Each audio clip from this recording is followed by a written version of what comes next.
Hangman somewhere. He's a little notable. Ah, we'll just see what happens. Well, I'm sure he'll come up. I'm starting to stream, by the way, as we send the data to all of these various places. Interesting. I didn't hear a single topic about Evil, so that's tough. Hey, man, we talked about Evil last week. Oh look, the restream thing worked now. Is it? Yay. Remember how last week it was like just a link? Yes, I do actually. Oh, but we're actually a video now. Thank God. All right, tweet it so I can retweet it. Well, it's already tweeted actually because it auto tweeted, and it's it's a shoot video, and it's you with the fucking Adam Cole background.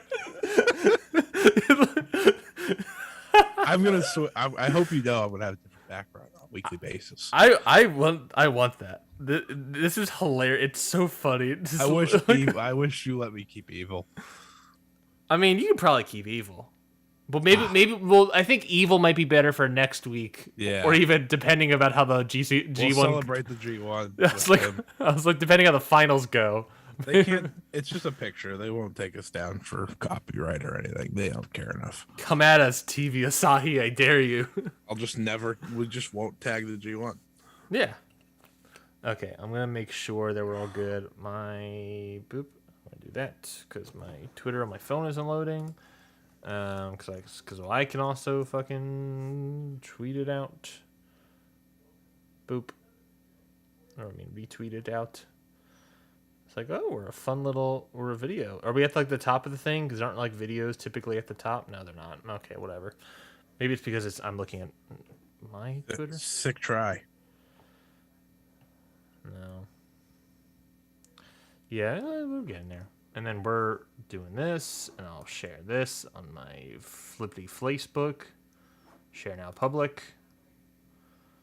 And then we'll be getting the show on the road momentarily. Moment by momentarily. Okay. I can't wait to get my new microphone. Oh, are you getting a new big boy? Yeah, I'm trying to get a dynamic so that it doesn't pick up everything I do at all times. That's probably a good idea. So you don't like slap around and everything picks up. Well, yeah, because like when I do mine and I click stuff, that's all you hear. And I'm like, all right, no, bad. So gotta get one of those. What did you? I never asked you. Is your microphone like plugged into the computer or plugged into like an offset? It's plugged into a mixer. Perfect. But I probably have to get a new one of those too because this is old. Which is fine. Yeah, I got the... Oh, wait, I didn't have... Oh, no! Where did it go? I haven't spent a lot of money in a while, so it's okay. Hold on, let me grab my iPad real quick, and then we'll start the show.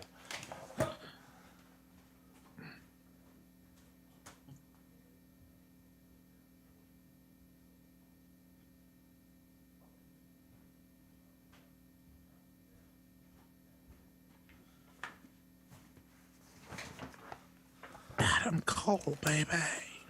I need new headphones because I feel weird having headphones that also have a microphone that I'm obviously not using.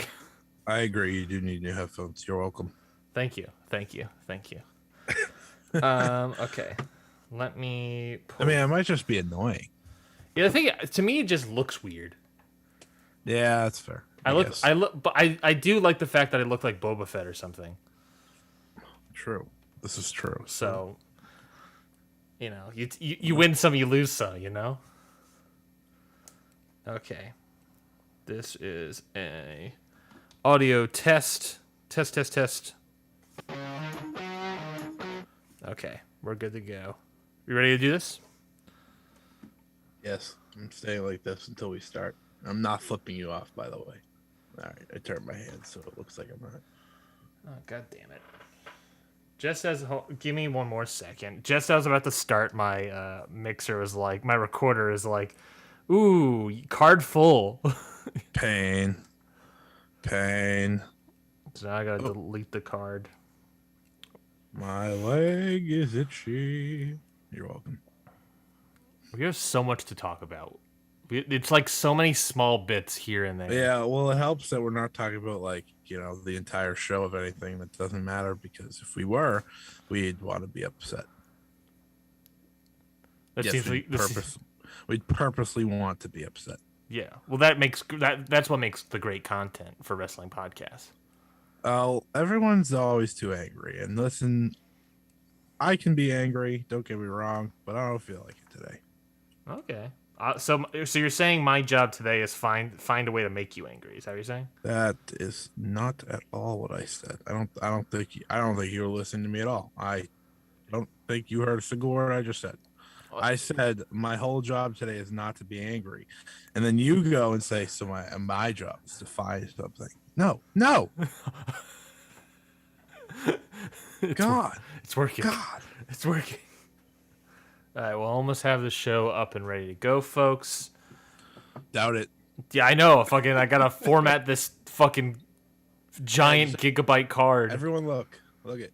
I purposely bought like a 64 gigabyte SD card for my recorder, so I can almost never format it. And now I used to use a recorder, and then I got rid of it. I didn't get rid of it. I just stopped using it because I forgot I had it till now. Thanks for reminding me. I want to get. I need to get a new one because this thing is old as hell. Like when I say old as hell, I mean like old as fuck. Mid 2000s. That's pretty old. Yeah. For technology, that's pretty old. Yeah. Does it? I wonder if it has like the year or anything on it.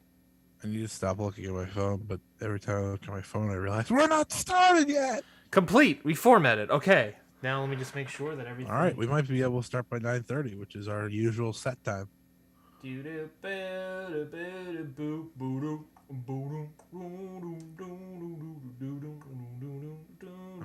gonna act like you didn't say that. Do I need this monitor on? Auto gain.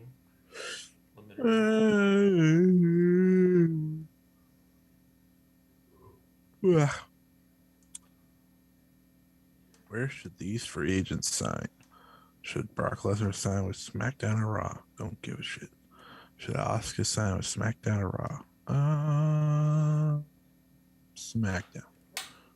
Raw one. Are you kidding me? Where should John Cena sign? He won't sign anywhere. That's a funny joke. Funny joke. Where should Eva Marie sign? Wow, they didn't give me an option to forget release. That's tough. Eva Marie wasn't even drafted.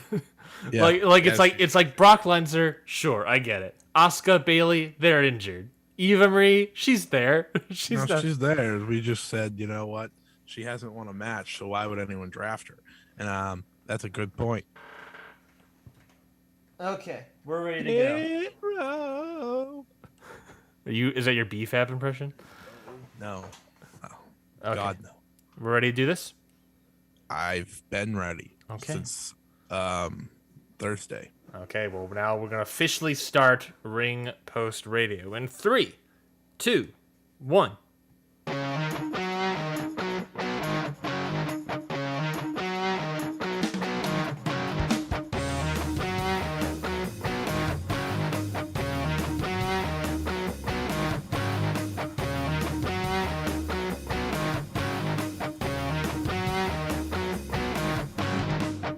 Hello, everybody, and welcome to Ring Post Radio. I am your host, Ryan Neitzey, and with me, as always, is my fellow host, Scotty Edwards. Scotty, how are you doing? It looks like we're actually joined by a couple other people over on your side of the screen. So how are you doing, Scotty? And can you introduce us all to your friends? Yes. So with me today is, the super elite. Oh, okay, yeah. Minus these two. They're not very super. So you see... Oh. You see them? You see them? Yeah. Oh, well, now you see my chair. So, yes, I'm joined by the Super Elite today. No big deal. I'm doing great on this fine Sunday morning. Yes, it is Sunday morning, which means tomorrow's Monday. What a shame. Anyways, we have a lot of wrestling to talk about, and that's good. Two things. I'm glad if you're not watching the show on Twitch or YouTube or Facebook or Twitter, pretty much anywhere we stream the show on. If you're not watching the visual parts, then I'm sorry for our audio listeners for missing out on this great visual bit. And number two, yes. Because you're joined by Super Elite, does that mean, can we confirm, is Scotty Edwards all elite? Is Scotty Edwards all super elite? Yes. Oh, wow. Congratulations. What an honor. Do you have a cool ass theme music as well? Not yet. No. I I just walk in the background like Brandon Cutler and Michael Nakazawa. I don't actually like have anything yet. It's taking time. It's taking time. So just you gotta wait. You just gotta wait. But I'm already above Gallows and Anderson, so it's a tough, weird situation going on. You're the Jorah Joel of Super Elite. Please don't ever say that again. you just made a comment that included Hardy Family Office, which is bad enough, and I don't want to hear that. No. Okay, well, I think we're starting on the wrong foot. So let's start on the right foot, which is talking about wrestling. That is the purpose of this show. Who would have thunk it? And maybe I said let me start on the right foot, but our first news topic of the day: WoW is returning. Women of Wrestling is officially returning. They were gone for I think for like a year or like 2 years, 3 years or something. But it's officially announced that they are returning. This is a report from Deadline that Viacom CBS announced today a new multi-year distribution agreement with the Johnny Bus owned WoW Women of Wrestling, marking the return of the league to television. WoW has been on Access TV from 2019 to 2020, so they're officially making the return in the fall of 2022. Of course, Bus and I believe someone else, and also AJ Lee are going to be executive producing. So AJ Lee returns to wrestling, but also the return to wrestling is Tessa Blanchard has also returned to wrestling. And in this Deadline article, they even bring up how Tessa Blanchard has returned despite being accused of bullying and using a racial epithet in 2020 by a number of fellow wrestlers. So I'm glad Deadline actually included this. But thoughts on WoW and their return? So I have a few thoughts because, of course, I do. First off, I was very happy when I saw AJ Lee was like in wrestling again, and she was connected, and she seemed to be, an important part of WoW. I was like, oh, this is really cool. She's in it because she wants to do something important. Yada yada yada. And I was like, I was always a big AJ Lee fan, and I will admit that, and I will never not be a big AJ Lee fan. But literally since her announcement, it has just gotten worse and worse and worse. And I tried to like not pay, like I didn't want to give attention to the Tessa thing because we've gone to a point where she just doesn't deserve the attention. But listen, when you put out a shirt that says nuclear, that means you know how much of a problem you are, and you're still not willing to apologize. And to me, that's a problem. To me, that tells me that maybe she hasn't grown from everything. And if she apologized straight up and, tried to show that she's improved, then that would be one thing. But you make a shirt that says nuclear and you instantly make me think, yeah, that's not at all your intentions to get better. I don't know anyone else from the rest of the roster. Like, I've never seen them. I guess I've seen Alex Garcia or Gracia, whatever her name is. Mm-hmm. She's not great. But the CBS thing was big. I was like, wow, really? I guess if it's live, it makes sense because all of these companies want live content in any way. And, if WoW is live, that's great because that could be every day of the year, unless they tape, of course. But in the end, happy about AJ Lee, but I just don't have high hopes for it right now because the roster doesn't stack up to even the lesser rosters on television, Yeah, because like you said, the two big names. There's a picture of I think like 8 women, or maybe 10, and they have their WoW champion from 2020 when they left off, who I don't know the name of. Maybe I should pull that up. I think it's like Beast or something. And I've never seen a wrestle. No, never have. I never watched WoW when it was on television. I watched it once. And? Watched it once. Fair enough. But it was like, I think Tessa and Santana Garrett were the crew. And like, I'm pretty sure both of them have like not so many fans. So take that for what you will. Yeah, I'm pulling up the roster right now to see if I can see a Silver lining. not necessarily a silver lining, but just the sort of, what do we got here? We got Beast, we got Faith Jeffries. I don't know who that is. We got Fire, which was Kiera Hogan. So maybe we'll see Kiera Hogan back. We got Havoc from Impact, but she signed him back. See, these are a lot of like decent people. None of these people are there now. Nevaeh, she's available. Okay, well, that's stop. Sassy Massey, aka Alicia Edwards. Diamante. I'm just going down the list. Ray Lynn was here. They basically, what WoW is that they have a bunch of the female wrestlers, but then they also give them like these like kind of like, Glow-esque names where it's like Fire, Hazard, Jungle Girl, Monsters of Madness was a tag team, Sassy Massey, Adrenaline, Chantilly Shella, I believe is this person's name. That was Ray Lynn. Tessa Blanchard was like the only person of her own name. Holodead was in here. I believe, I forget what her WoW name was, but I believe Thunder Rosa was a part of this list as well. They had a wrestler named Krampus. Is that fun? Yeah, so this is no matter what, I'm not gonna lie about this. Huge. It's another monumental task about how big wrestling is becoming. And the networks are showing that they are willing to put up money for it. I mean, they didn't disclose in this Deadline article how much the deal is itself.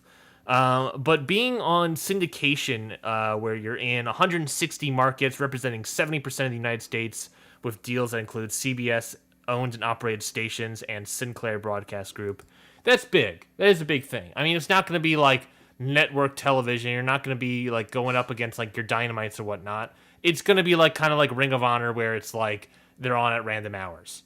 But what is great about that is that like that is more wrestling. You have a promotion that is all female, which is also great. And like you said, having AJ Lee in there is also awesome. And then you get Tessa. Yeah, and then you get Tessa, and it's frustrating. It's frustrating what it really dumbs down to. Listen, like I always knew Tessa Blanchard would be back in wrestling. Never did I think for a second she wouldn't come back. She's very young. She is talented. Like I'm not going to take away, that she just has no talent in the world. She has the talent. She has the markability, but in the end of the day, it comes down to just being a good person. And she has still yet to show that. And she has yet to show remorse. She's yet to show any, like when she let out her one statement when this all happened, which was at the beginning of 2020, she didn't deny it. She was just like, I didn't say she denied it. She did deny it, yes. Sorry. I don't get words right all the time. That's not fair. But she denied it, but she didn't. So I understand like some people want to deny, but when you have countless people back up these claims, almost it feels like it comes down to, listen, just apologize, and you not only save your career, but then show that you're actually sorry. And she just has not done that, again, with the t-shirt that just is ridiculously bad. Let me ask you, do you think she will ever actually apologize? No. I don't think she will. And I'm not saying that as like a moment of her character. And to be clear, I'm looking at her statement as before. There isn't an apology in it. It's an outright denial of it, basically, and then going into how bad racism is in America. But so the question of will she ever apologize truly? No, because I don't think she believes it, whether or not she did it or not. Her statement is that she denied it. And of course, we should say these are all allegations. We don't know anything for certain. There's a lot of evidence, but we're not cops. We don't know. But these are all allegations that were going her way. But she's denying those sort of things. She's denying that she said the N-word. She's denying that she spat on La Rosa Negra. She's denying that this instance has happened to other people as well. So I don't know what's happening with it. However, so I don't think she'll ever apologize. And if she will, let's be honest. I don't want to make... Maybe this is an apt comparison. I don't know. But maybe, if anything, we'll get an apology like Hulk Hogan had an apology, where it's not in public to everybody, and we won't know anything unless otherwise stated, which will never happen, and we'll just have to accept that Tessa Blanchard is back. What's frustrating to me about Tessa Blanchard being back and then being put into such a prominent position in a company, a company like Women of Wrestling, is what does that mean for other people that have been, I don't want to say cast aside, but thrown out of the wrestling business for, look at everything else, look at speaking out. I don't want this to cascade into a green light for those kind of people. Are you talking about a certain villain? Who's back? That is true. Marty Scurll is back. I'm talking about your David Starrs, your Joey Ryans, these kind of assholes. We already saw that Joey Ryan try to sneak back in. Marty Scurll, New Japan let him in, and then the fans kicked him out again, and the locker room. He'll be back. And he is back because he's coming back in Puerto Rico. Well, no, but he'll be back in a place that I actually can watch him. I don't plan to watch him, but he'll be in some promotion where it's just it's such a shame. But I'm in agreement. And I should say that what a lot of those other people I just named, what they did, I don't want to say more. I should take that back. I should walk back. I'm not going to say that what they did is worse or bad. Then all of it's bad. All of it's shitty. All of it's terrible. But I don't want that. I don't want these people coming back. I don't think we need these people back. Far. Yeah. Yeah. This is all frustrating. It is. But she'll be WoW champion by the time it starts. Well, probably first episode, but you know what I mean. Yeah. I am excited for WoW to have this opportunity. I'm excited to see AJ Lee back. She's going to be on commentary for all the episodes. I would not be surprised that we see AJ Lee return in some fashion. It's wrestling after all. And I guess she has a bad neck.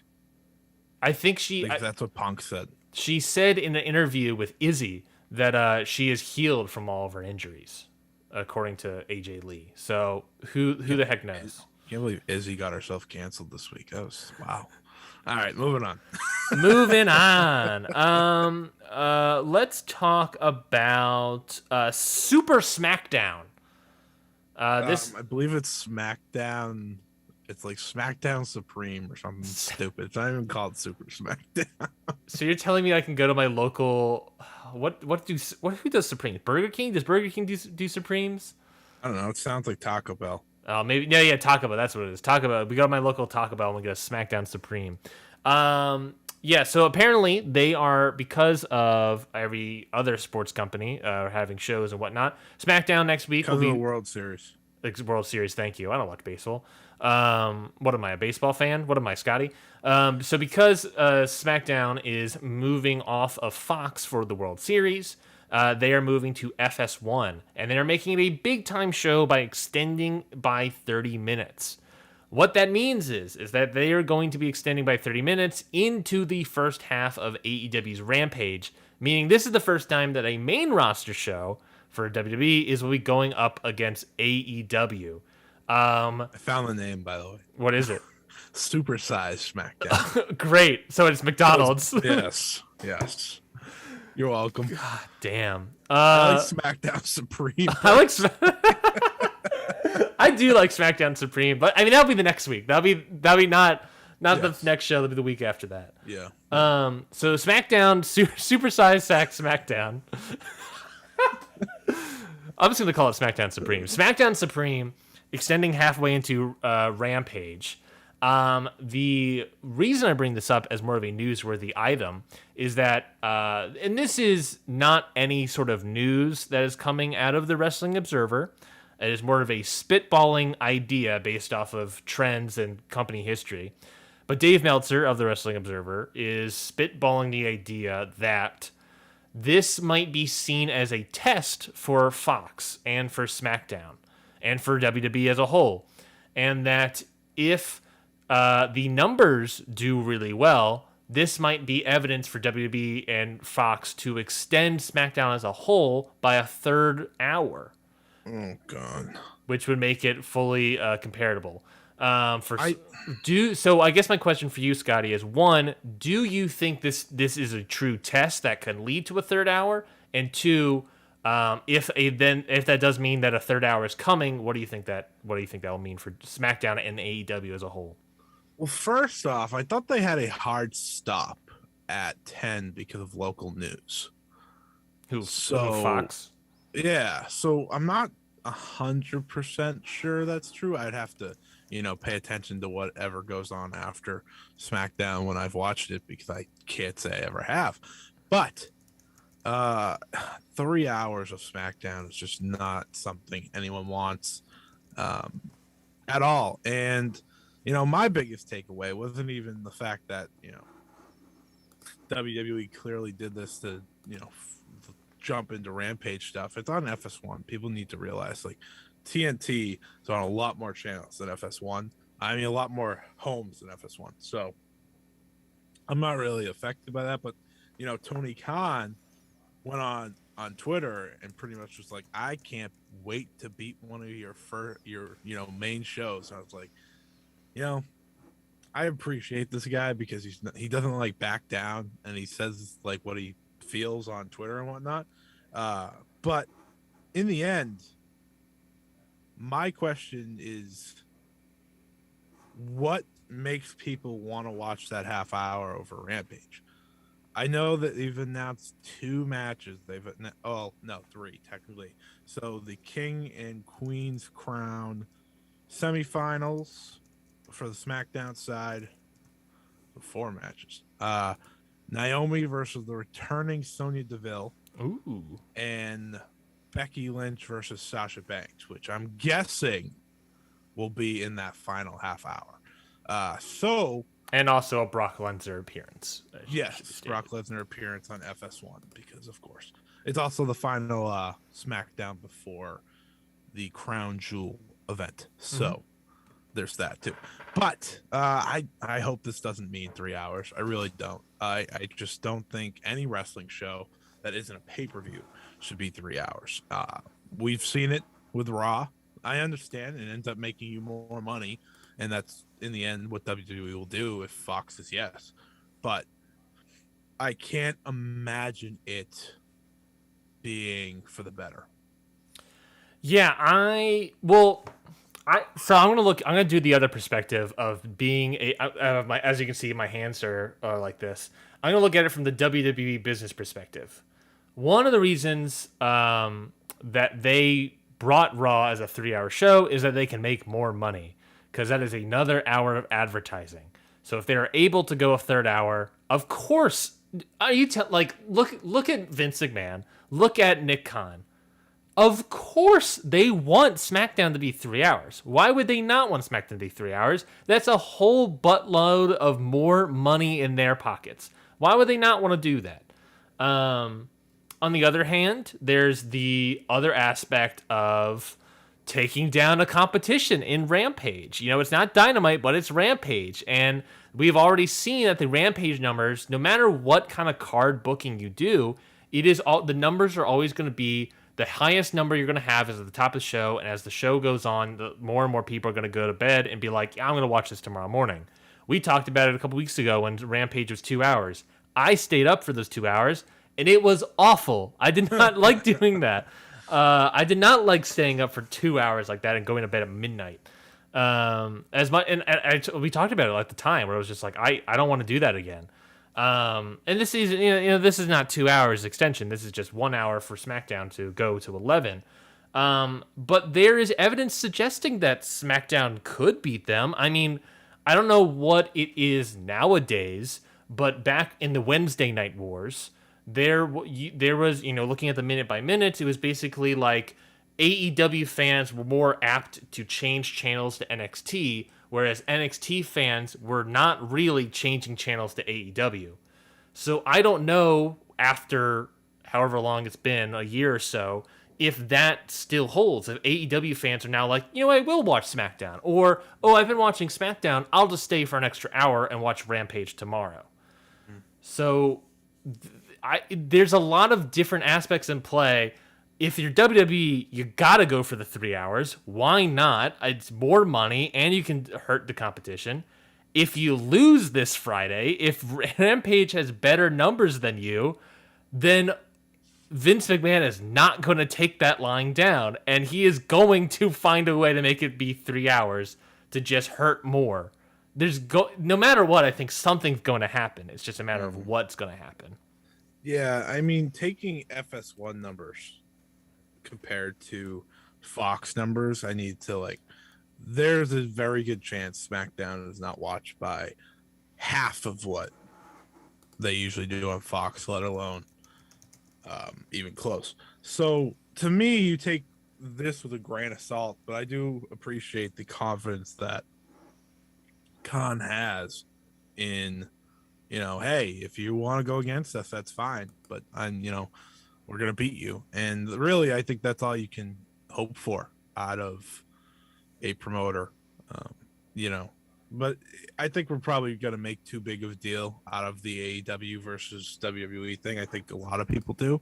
Of course, it is what it is. In the end, at the end of the day, it won't matter. It really won't, because if SmackDown's going to 3 hours, then that's more so for money than to stop Rampage from getting views, in my opinion. Yeah. And Vince McMahon is going to like the idea of stopping Rampage. Nick Khan's going to like the idea of having more money. I mean, he's the chief. What is he? He's the chief Fire officer. Yeah, the fire off. That's a good one, actually. Yeah. Chief monetization office. He's a guy that sounds right. He wants to make as much money as possible. So he has a lot of say in making money, and that's about it. Going down the line of other news bits, I just want to update our audience at home. I made a big stink about IATSE last week. Can I give you an update about it, Scotty? If I said no, would you say it anyways? No. You're part of the host. You're part of the hosting team. Well, so yeah, I'll give you the update. So last week I talked about the potential vote. The vote happened. The vote results were revealed last Monday. The vote had 90% of IATSE union members voted, and that 90%, 98% of them voted yes on striking. Wow, tough to be that too. So yeah, tough to be that 2%. They're like, no, I'm good. So just to update you, that doesn't mean a strike is happening. That means a strike has been authorized. So if IATSE, who is just a reminder, the crew unions that have the camera guys, the lighting rigs, everything that's going to run your production, they are the people that are handling all of that, basically. Right, bro. They could potentially strike. We have entered 5 days of negotiations, and they're going. There's been some wins that have leaked out, and that are wins for IATSE. But it's not. We're days away. According to the president of IATSE, we're days away from either a strike or a deal. So maybe next week. Heated. Maybe next week we'll find out if a strike is happening. And again, if a strike happens, that's going to affect Raw and AEW, or Raw, SmackDown, AEW, all the likes of that. So nice. Well, joke's on you. I'm a big fan of. I was trying to think of the most ridiculous promotion possible. I could not think of one off the top of my head. The great thing about IATSE is that it only affects American stuff. So let's head on over to another ridiculous promotion in AAA, a Mexican promotion, where it is officially announced that Cain Velasquez is returning to AAA. Yes, and they also accidentally, seemingly revealed the surprise team for Dynamite this week. But going to Cain Velasquez, I feel I understand why he went to WWE. And it's because they probably offered him a stupid amount of money because for some reason they thought, well, you know what? Brock Lesnar and him fought in UFC, so that means people are going to care when they fight in WWE. And I remember when they were doing that, I was like, listen, UFC fans aren't necessarily WWE fans. They don't care about Cain Velasquez. Mm-hmm. Cain Velasquez, no offense to the poor guy, has negative charisma. Like there is nothing there. He's what he was in UFC was just a badass to beat people up. That's what he was supposed to be because it's UFC. You don't need charisma to be a star. You just need to win. Well, I was going to say I was like Conor McGregor though. Well, he's a star, but like all you do is you need to win and you need to win consistently. To be a pop culture star, you need charisma. To be a UFC star, you need to fucking kill people in the ring. Yes, and that's what he did. Yeah. But when he went to WWE, I was like, this makes zero sense because what he seemingly wanted to be as a wrestler was more than just, hey, I used to be a UFC guy, let me fight that way. Like he was doing hurricanranas and shit when he made his debut in AAA. I'll never forget it. He wore a mask. Like there was everything that he pretty much gave away everything to do that one WWE match, and then he got released. Mm-hmm. Like he did nothing else. I remember they said that he was going to win the Royal Rumble. Like there was rumors about that. I was like, he is not going to win the Royal Rumble. We're not doing this. But I'm happy for him because I think for AAA and for himself, this is the right move. I think if he wants to be a wrestler, that's where he should go. It brings some eyes to AAA.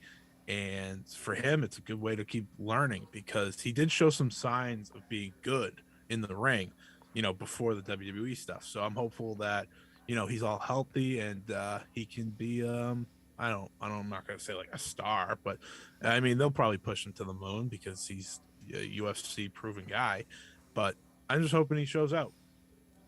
Noah had their N1 tournament a couple last week, and then they also had last weekend. They had the title match today. Of course, the last weekend was the finale of the N1 with Nakajima defeating Kano to win the whole dang thing. And then, like you said, the last night was what was the show? What was the goddamn show called? It was technically this morning. Grand Square in Osaka was also technically this morning, where spoilers. I already spoiled myself. It's okay. Where Nakajima was able to defeat Marufuji to win the GHC heavyweight title. So, I know you watched the N1, Scotty. So, thoughts on the N1, thoughts on Nakajima winning, and I guess thoughts on him winning the title afterwards. Well, I will not say the N1 was the best tournament I've seen this year. To me, in terms of overall quality, it was definitely below the 5-star. It's below the G1, but I will say they had some really good matches in it. Nakajima was probably, the shining star, which is good. You want your winner to be the one to be the most impressive. His final with Kino was great. I loved it. I think they just pretty much went in there and beat the bleep out of each other. And I think that's really all you want in a wrestling match sometimes is when the stakes are the highest, how do the wrestlers perform? Do they go out of their way to destroy one another? And that's exactly what they did. I thought the final was good. The final day was pretty good. I don't watch Noah religiously at all, but I will watch like some of their big stuff because that's just how wrestling works. Like you'll watch big things once in a while. They have a very old roster, but I'm happy Nakajima picked up the belt. That's what I would have done. I think he's probably like my favorite there. If that I'm not gonna like go out of my way and say like one of my favorite wrestlers in the world, but I'd much rather watch him because he has the type of offense that I appreciate. He's got a certain trait to him that's really enjoyable to watch. So the N1, if I was to give it a grade, probably like a B because I thought the final 2 days were really good, but I could not get myself to watch every tournament match just because they weren't always too good. Like at least with the G1, I still don't watch every match. I was not watching Chase Owens versus Tama Tonga. I did, even though you gave me a rating that was better than I expected, I could not do it. I just was like, I'm not going to pay attention to this, and I'm just not going to waste my time. But plus, you can't even tweet about it and get any sort of clout. You got blocked by those guys. Well, I blocked, Tama Tonga blocked me, and I blocked Chase Owens because I don't want him to see my tweets about him. But anyways, M1, pretty good if you go mostly past by the last 2 days.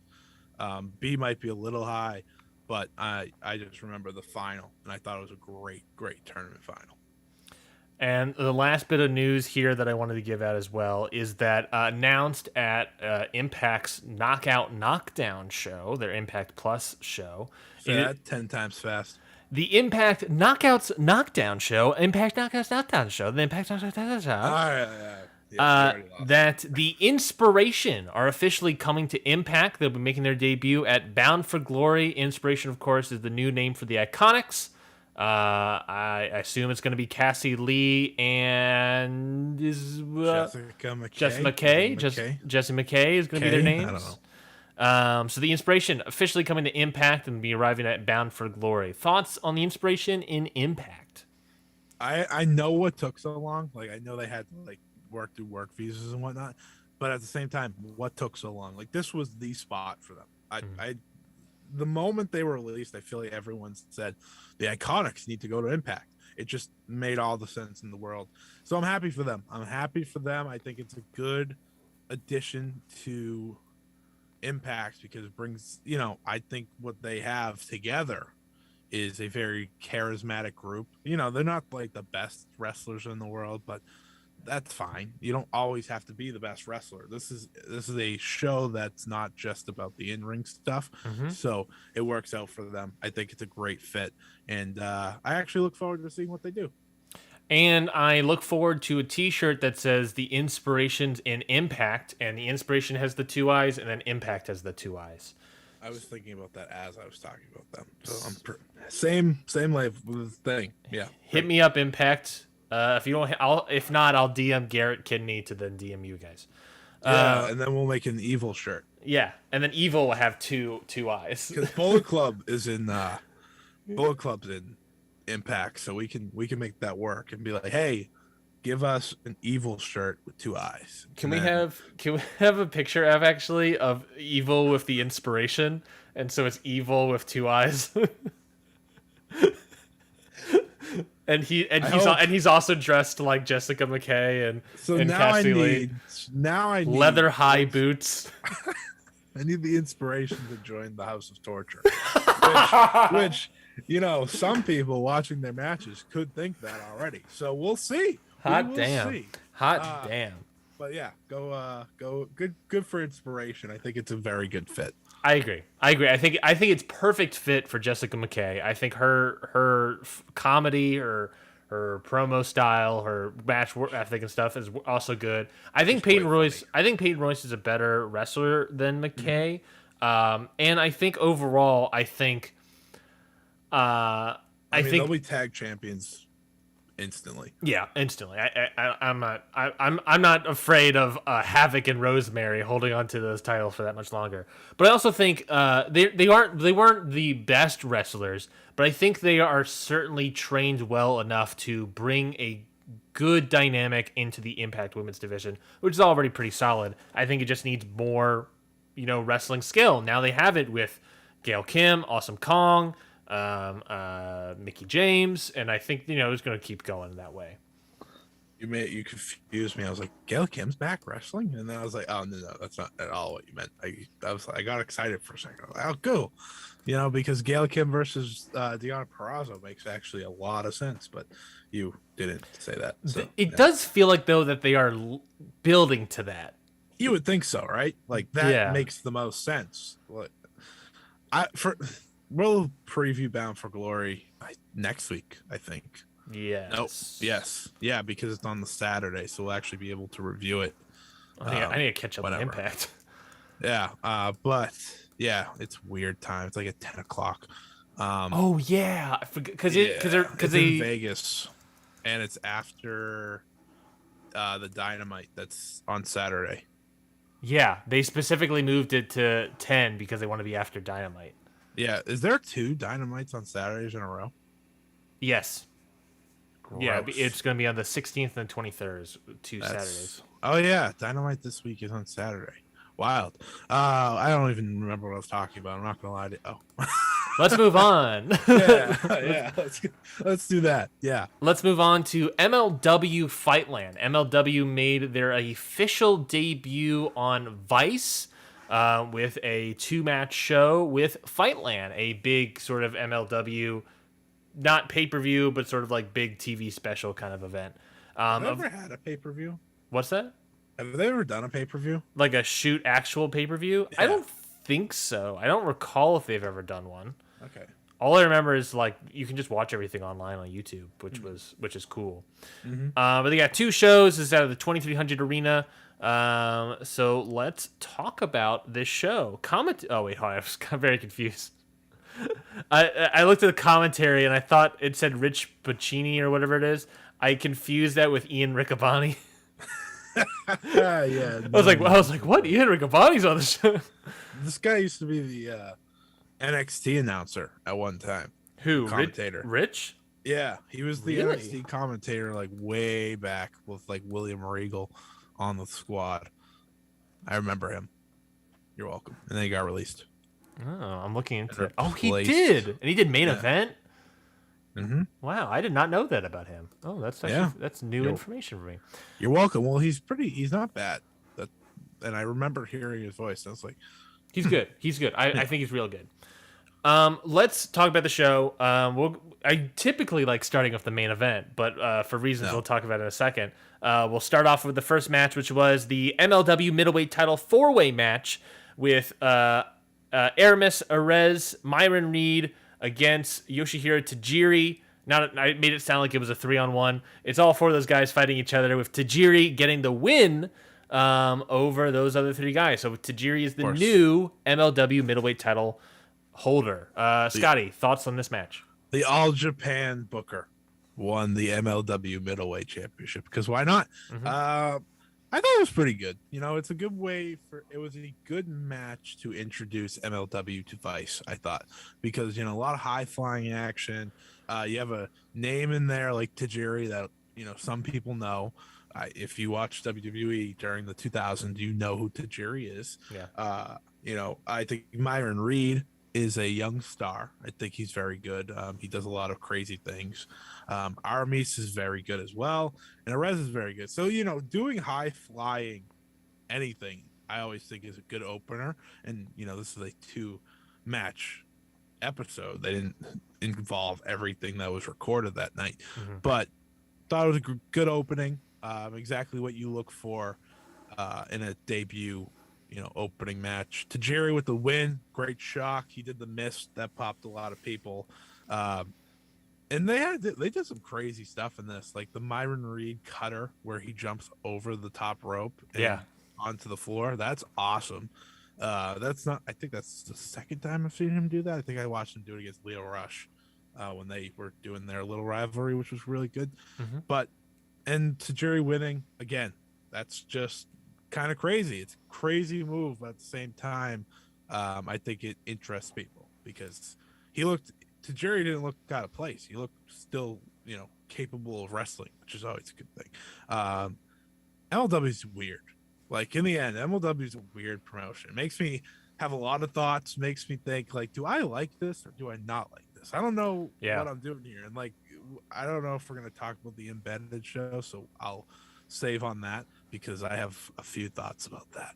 But good opener. I thought it was a good opener. I thought Aramis, Arez, Myron Reed were great.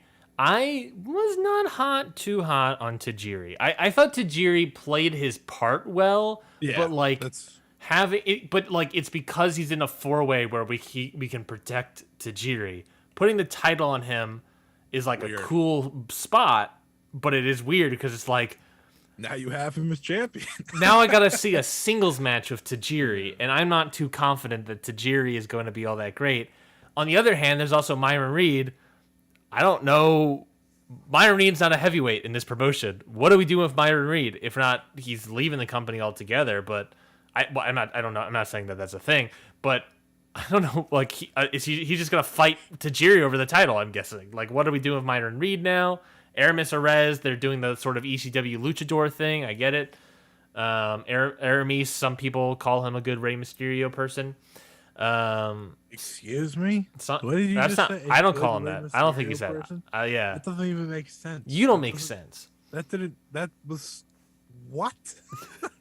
Some people compare Aramis to Rey Mysterio, Rey Mysterio Jr. I don't. Sin Cara, I guess. Good point. So yeah, I don't know. I think it's MLW. Good match, kind of weird booking, but I guess I'm gonna watch to see how it goes. And that's MLW. Yeah, I understand what you said with Tajiri. Like, he wasn't. I mean, I only remember his final sequence of the buzzsaw kick. Yeah. So that's really what I'm going off of at the top of my head, because I was like, he made that look cool and the fans loved it, and I was like, yeah, he did the miss, great. Yeah. That's basically what he did. I was paying attention to Jerry the entire match. He was not really that involved in the match. Didn't need to be, because you had the 3 high flyers. Well, Myron Reed's a little bit of everything, but I like Myron Reed. I hope he isn't just stopped and put in only middleweight. I understand he's not a heavyweight, but like, that's never mattered in American wrestling. Like, that's never stopped someone. So if they wanted to say, oh, he's a heavyweight now because he put on 5 pounds, and great, do that. He put on a heavier chest protector. Bingo. Actually, I like his new chest protector thing, because I did not like the baseball chest protector. That bothered me. So I like the new setup. Yeah, I agree. Well, let's talk about MLW Embedded. Middle of the show, they launched officially MLW Embedded. It was hosted by Alicia Toot with a bunch of wrestling pundits. I think it's a tout. I don't think it's a toot. A tout is is kind of like a vine, but it's more of like a way to. No, just keep going. We're not talking about tout.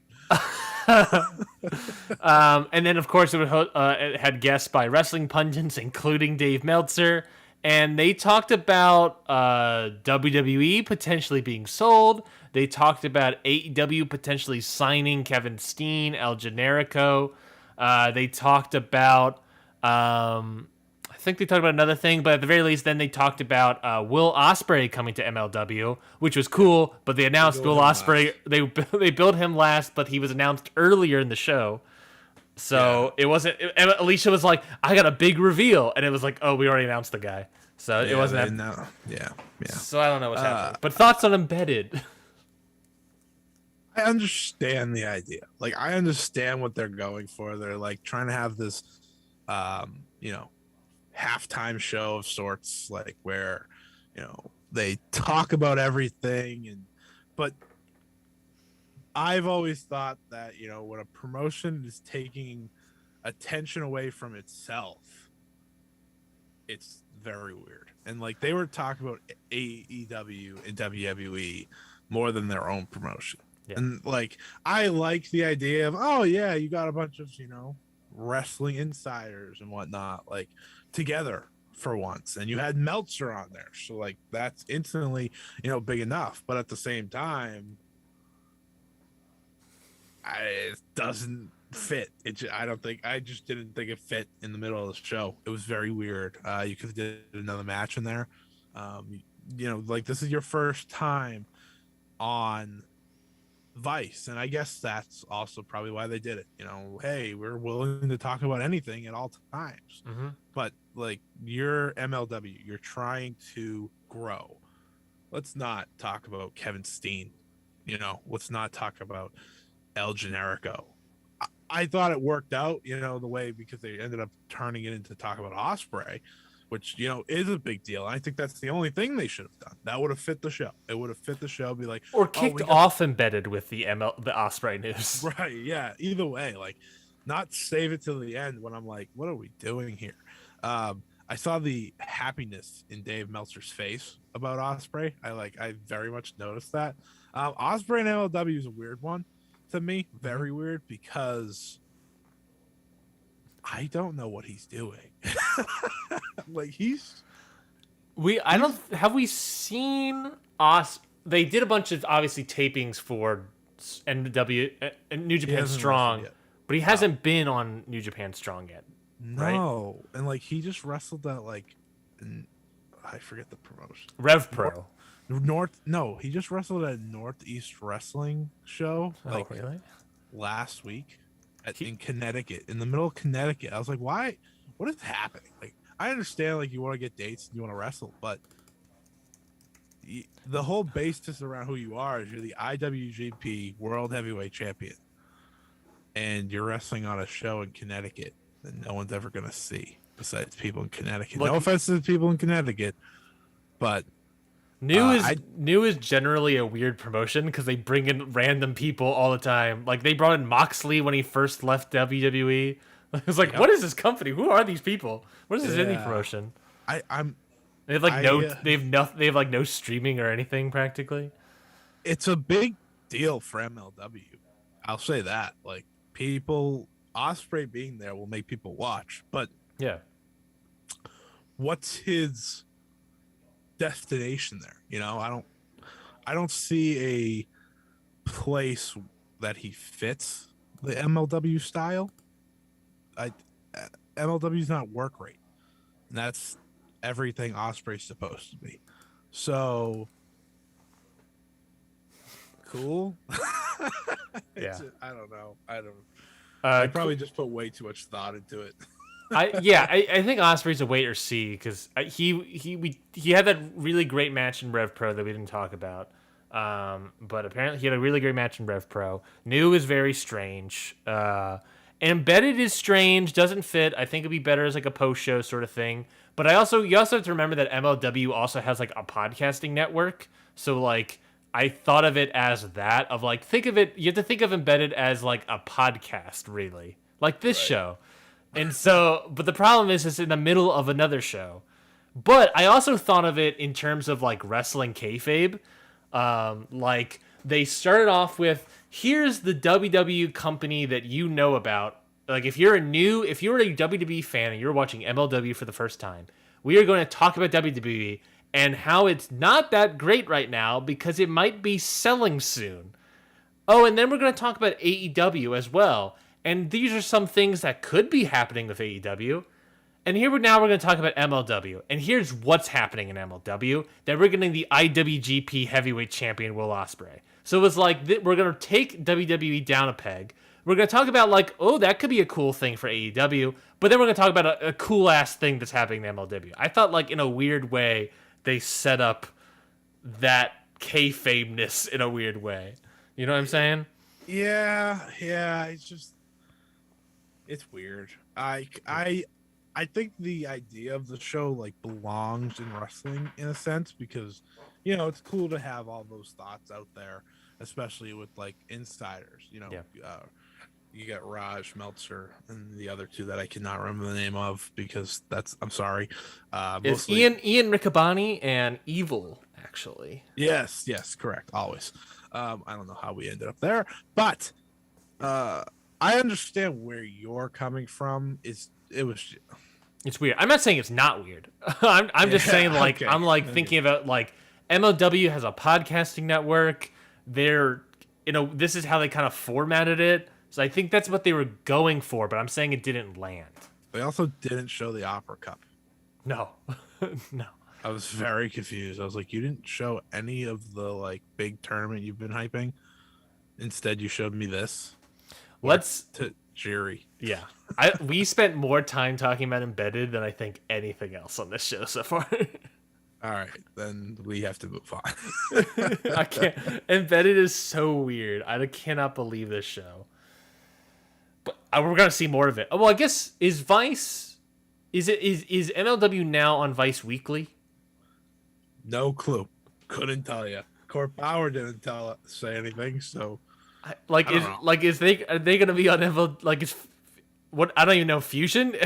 I thought Fusion was on Wednesdays on YouTube. What is happening? I know they're supposed to be on there, like yeah, long term, but I don't think they made an announcement that like, hey, next week watch this on Fusion Alpha or There was nothing insinuating we'll come in next week for a cool card.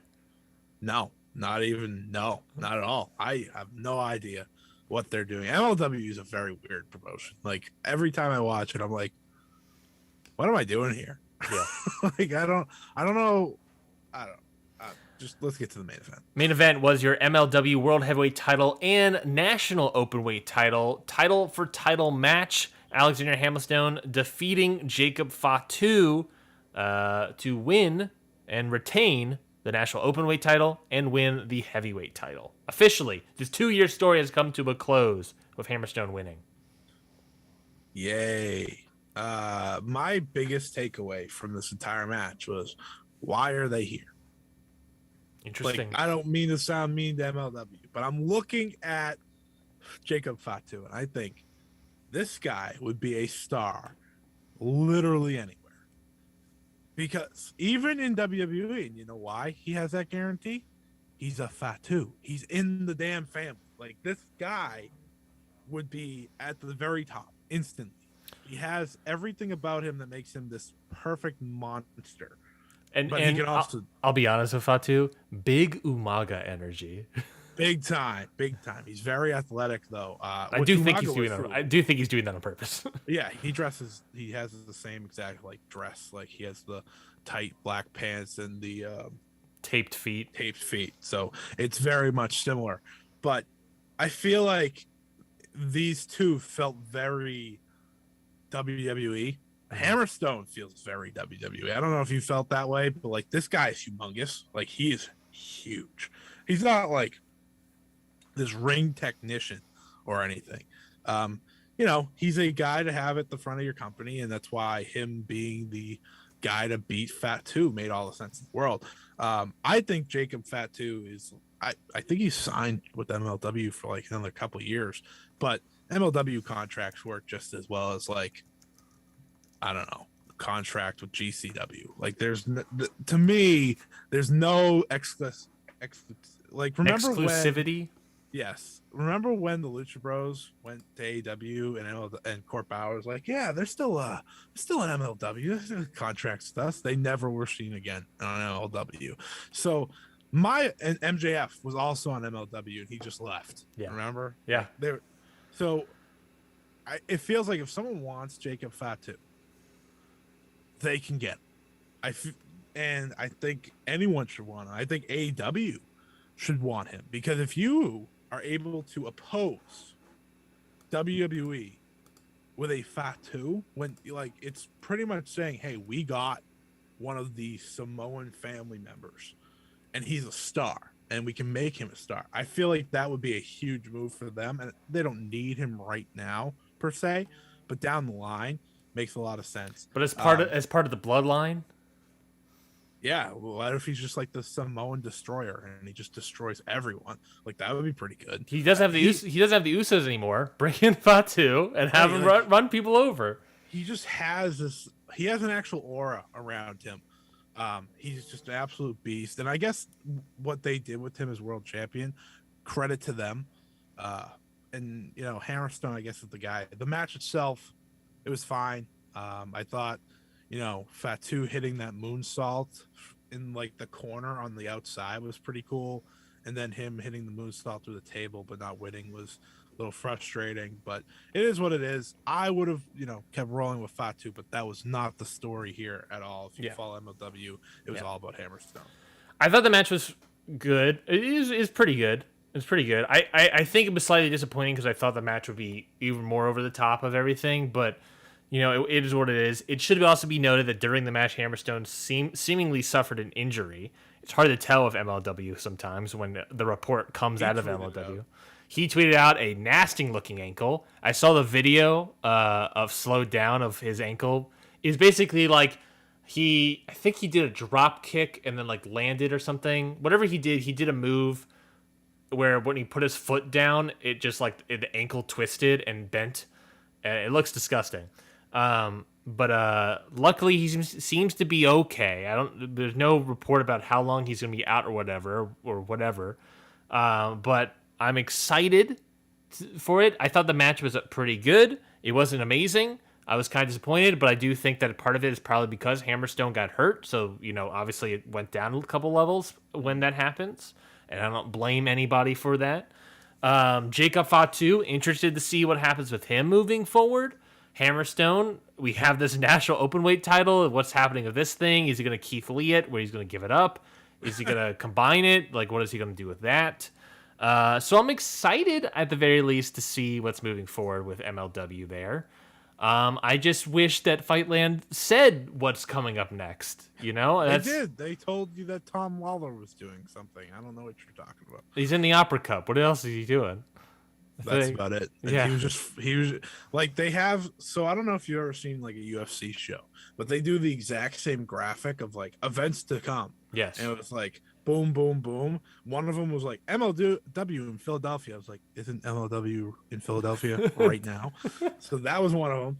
And then the other one was MLW on Thanksgiving. I was like, great.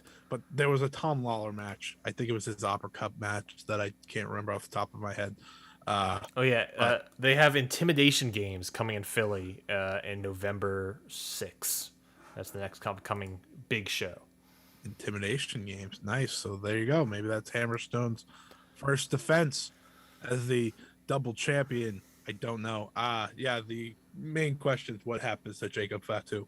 That's really what I felt. I agree. I think Jacob Fatu is great. I think if he stays, if he goes, I think Court Bauer even stated before that he's like, WWE passed on Hammerstone and Fatu. I don't know why they did that, but I grabbed them and they're great. He even himself was like, I don't know what WWE was thinking because these guys are awesome. Yeah, WWE just signed Sefa Fatu. Yeah. So I don't think they'll pass again.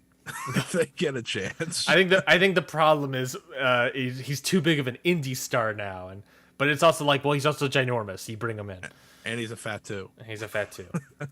Let's move right on down to Stardom. Let's talk about Stardom. They had the Osaka Johal show, the officially called Stardom 10th Anniversary Grand Final Osaka Dream Cinderella Osaka Mecha Stardom!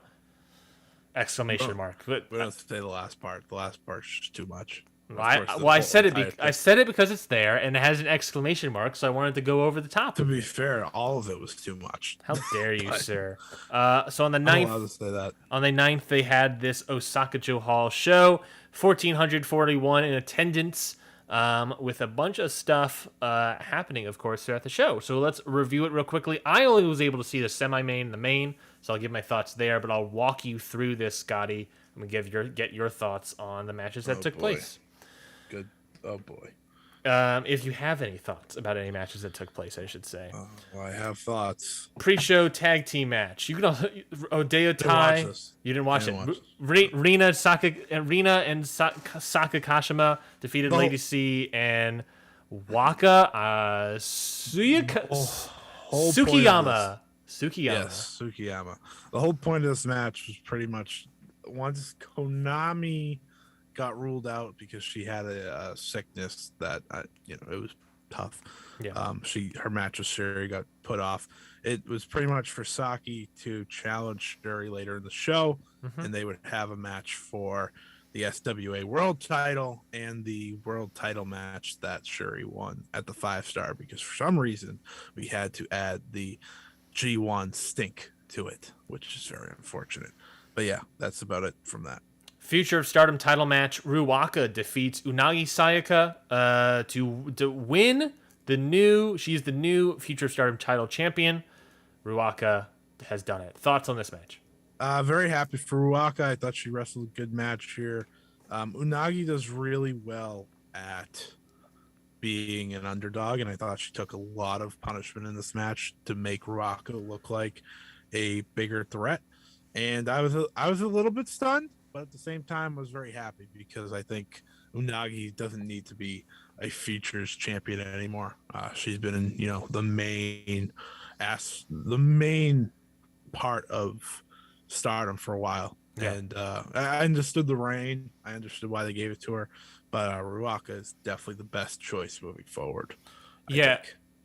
I think after watching the 5-star with Unagi, I think this loss was an elevation of anything. Like we're taking the title off of Unagi because we're gonna push her up the card. Yeah, and they did They did some Oedo Tai BS, so it's not like she lost purely clean. Yeah. So that also helps. Yeah, I completely agree. It's just a matter of where up the card does she go? Tag divisions, singles titles. Oh, I already know where she goes. Where's she going? We got a challenge later in the night, which is just pain, which we'll get to. Perfect. So let me know when that challenge comes up because I haven't written down. I'm going off a cage match here. We got Team Marvelous of Maria. I assume her name is just Maria. And It's just Maria. And Rin Katakura defeating the team of the Cosmic Angels, Mina Shirakawa and Mai Sakurai. Mai Sakurai? Guys, give me a break. Give me a break, guys. Come on. Give me a goddamn break. I didn't say anything. To be fair, I'm the only person here. So enough. I didn't say anything. I just let you go. This was actually really enjoyable.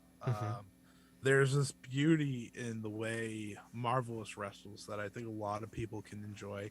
I thought Maria looked like a star here. And Maria, this was her Stardom debut. She's never wrestled in Stardom before. And she showed out. I thought she looked really good. I think she's someone that a lot of people can latch onto because her style is more, submission and striking base, which I think a lot of people can connect with. She had a good showing.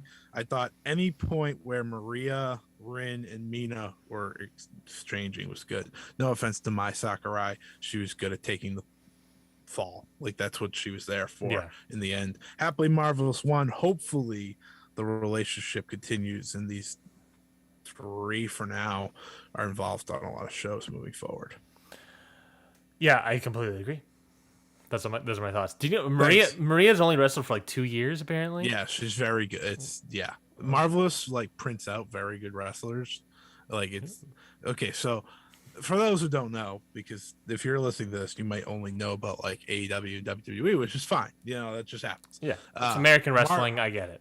Marvelous is the promotion of Chigusa Nagayo, who is one of maybe the best Joshi wrestler of all time. Like, she is the Joshi wrestler. That's her promotion, and alongside Takumi Iroha, they train everyone. So yeah, you pretty much, if you join Marvelous, you pretty much come out of Marvelous a very good wrestler. That's why Takumi's so good. Well, Takumi started Stardom, but she actually left to go there. So that tells you a lot. Chigusa Nagayo is the reason she is a wrestler. So very cool. That's why Maria, despite 2 years, very good. If you've ever seen Meiho Shizuki, who's like around the same time, she's also very good. Rin is good, and then Mio Momono, I think, is the best of all of them that isn't named Takumi. Starlight Kid defended her high-speed title against Fukigen Death. Starlight Kid retains after 5 minutes and 47 seconds. This was like the first time they did a high-speed title match with the high-speed title since, I guess, Azumi and Natsupoi, which is when they originally changed the title. I thought it was pretty good. Fukigen Death, I think anyone can like Fukigen Death. Very enjoyable watch. Yeah. And Starlight Kid is an absolute star. Her entrance was incredible. So her old self, which was, the colorful Starlight Kid, like, they had someone dress up as her, walk out, and then go down through the entrance like stage, and then she walked out, with her Jushin Thunder Liger mask and her music, and it was very cool.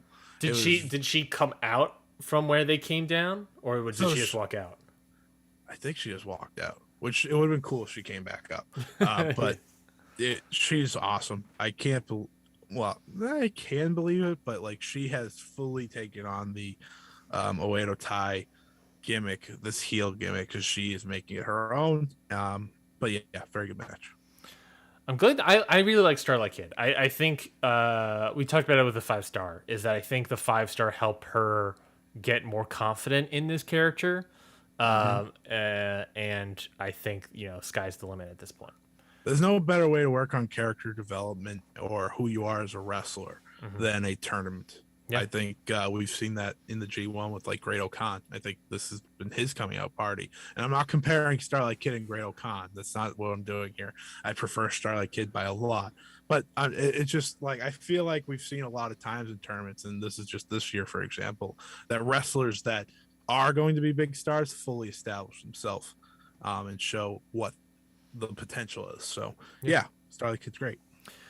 Artist of Stardom title match with Azumi, Momo Watanabe, and Saya Kamatani losing their effort to the champions Himika Maika and Natsupoi. I believe this was my match of the night. Real? That actually is quite surprising to me to hear that. Oh, I'm angry, so That we're going to get to it in a few minutes. This was just great action from start to finish. Well, the entrance for Queen's Quest was amazing because they had Azumi do the Rey Mysterio pop out. Like, that was awesome. So that was just a hot start. I like how Stardom is taking advantage of their stage setup. They're like, oh, like we got a thing that helps you pop up. Let's do it. Right. So that was awesome. But the match itself was, fantastic. All 6 worked together very well. Queen's Quest never has a bad match, so like it's not shocking. But Mahime Poi, as they like to go by, just combining all their names, it's not difficult there. They are great as the new champions. I love this match. Definitely one I recommend if you enjoy big tags that are just all action all the time. I'm very surprised that this is your match of the night. There's 3 other matches on here that I would have expected what it could have become your match of the night. It might not be. I don't remember how I ended up rating them all, but I did enjoy this a lot. That's awesome. Yeah. We had the in-ring return of Hazuki has finally returned to wrestle. Well, not the in-ring return, I guess, technically, but the Stardom in-ring return for Hazuki. Well, it's the return. It's just the return to wrestling. Yeah. Which is great. Where she defeated Koguma in 11 minutes and 39 seconds. So Kaguma. In almost 2 full years, Hazuki wrestled 1 match, and that was at the Hana Kimura Matinee show earlier this year. But the craziest part of it all, she walked right in to this in Osaka Joe Hall, nonetheless. I think this is the biggest venue she's ever wrestled in. Besides in the United States, she's wrestled in Madison Square Garden. Yeah. So like that's, but in Japan, I think this is the biggest venue she's ever wrestled in. So that's huge. And what she was able to do with Koguma was have one of the best returning matches I've seen. They told a fantastic story. Hazuki is just, she instantly went from, retiree to top talent in Stardom, which is, that's awesome. Saying a lot. Yeah. But she is that good.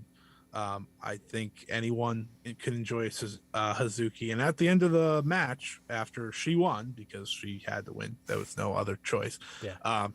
She had Koguma join her, and they will be the tag league team heading into the Goddesses of Stardom tag league, which I believe begins at the end of the month. I can look that up while you talk about it. Oh, well, there's nothing to talk about, so that's it. Hazuki's great. I really enjoyed Hazuki's attire. Yes, that is her 08 attire from back in the day. She doesn't want to let that go yet, so she said she'll be wearing that from now on until, I don't know, but the white and the like minimal pink is a very good look. Yeah, it felt for me, I mean, it was Odeya tie stuff, but it also the pink felt very Hana Kimura. Yes. Esque, yeah, that's the word. I'll keep looking this up as we talk about it. But moving right along, we had Shuri defeating and retaining. Well, I guess Shuri was going to have nobody to defend against, but she was challenged by Saki Kashima for the SWA Undisputed World Women's Title match. Not UWF rules, just a straight-up singles match. Right. Thoughts on this match with Shuri winning in 8 minutes and 58 seconds? Yeah, this was it was enjoyable. I think it was, exactly what it needed to be. Saki, brought the best version of herself. She was very serious. She didn't have a way to tie, do anything. It was down to her and Shuri trying to prove herself on the main show after not, she was the veteran that wasn't on the main show before. So this was a cool spot for her. She deserved it, and she showed out. In the end, Shuri wins, of course, because Shuri is on the run of her life. She should not be losing the title and her title match to Saki Kashima. She shouldn't be losing the title match to anyone. So, yeah, enjoyable match. It was a good change up from a lot of high stakes, which is the rest of the show. It's angry time. Oh, it's angry. It looks like the Goddess of Stardom tag league, I guess would be the word. Yeah. Is going to start on October 17th. So next week, okay. Yeah, it looks like it starts on the 17th, and then they will have another show on the 30th. Cool. Yeah, I think it's like 8 shows or something, Yes. which isn't a lot. But they haven't announced those teams yet, so that would be nice if they could. Yeah, we'll probably get one by the end of the week, I presume. Yes. Wonder of Stardom title match. Mayu Iwatani, blonde hair, Mayu Iwatani, goes to a time limit draw with Tam Nakano. You said this was an angry match. Why is this match angry for you? They had a very specific story that called for a very specific match. Like Tam said going into it, I'm going to destroy Mayu Iwatani. And if you follow their story, this is a story of friendship, anger, Betrayal? No, well, kind of. I mean, Tam left Stars, but she didn't do it in a terrible way. But at the same time, But I would say Mayu feels that a little bit. Well, yeah, Mayu's used to it. But my whole thing is, it should have been better. Yeah, I know what it is these disappointing. Two do. It is disappointing. And the way they wrestled this, it did not take long to know there was not going to be a winner. And that's what hurts a match. When you know that a match that is so anticipated isn't going to end the way you want it to, it's a letdown, because I think the match itself was very good. I think in the end, you look at it just as a match and you take your head out of what the story is. It was a very good match. They had a good match because that's, Mayu Iwatani doesn't have bad matches, but it didn't fit what I was hoping for. They should not have started, by grappling and trying to feel each other out. They should have just been beating the living crap out of each other from the start.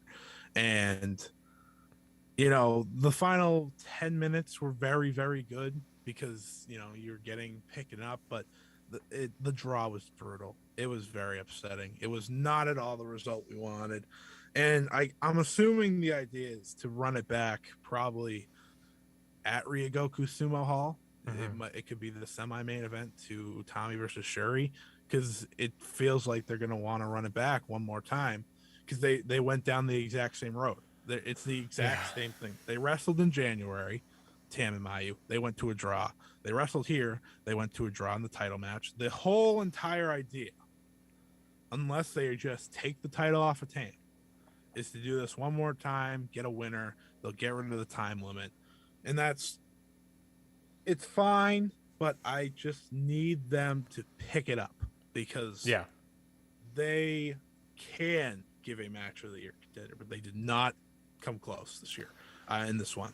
It was very good looking at a wrestling sense, but it was very frustrating.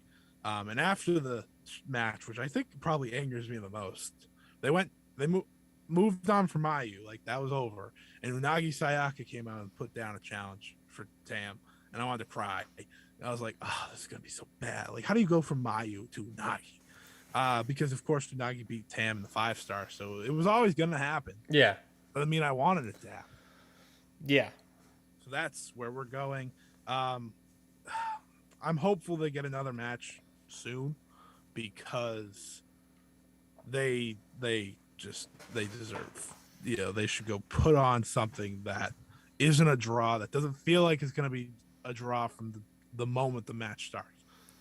Because that is not the story. The story is let's just beat the living bleep out of each other until someone doesn't have it left. Because if Tam Nakano says she's going to destroy Mayu Iwatani and doesn't destroy Mayu Iwatani, then what are we doing here?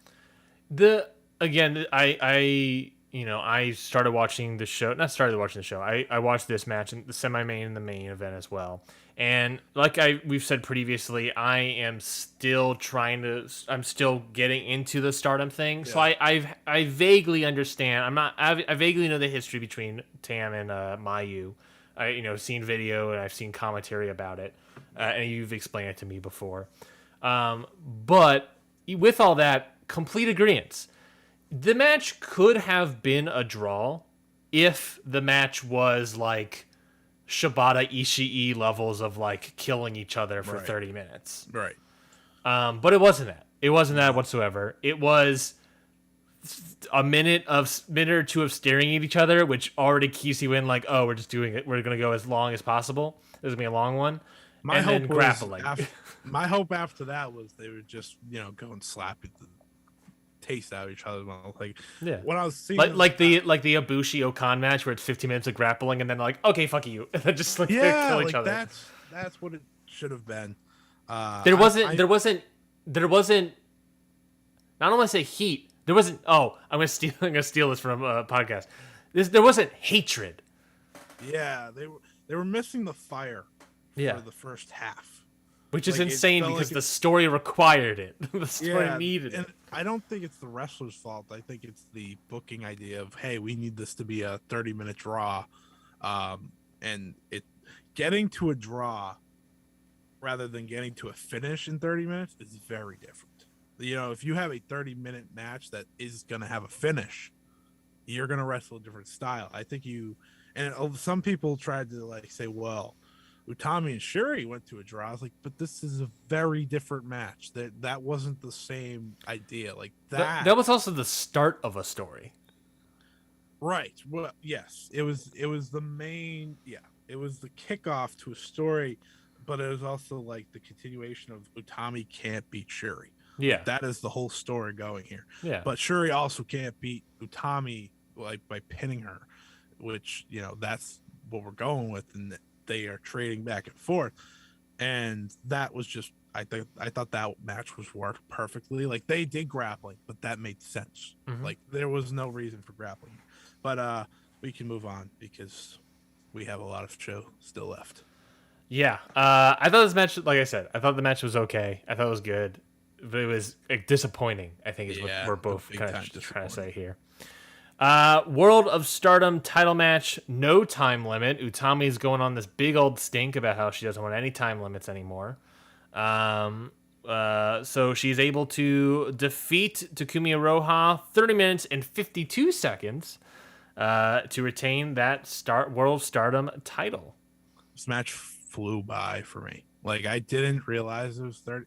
So I watched it live, but halfway through my feed cut out for 5 minutes during this match. Yeah, so I had to rewatch it because that's just too much time to miss in a match a world title match.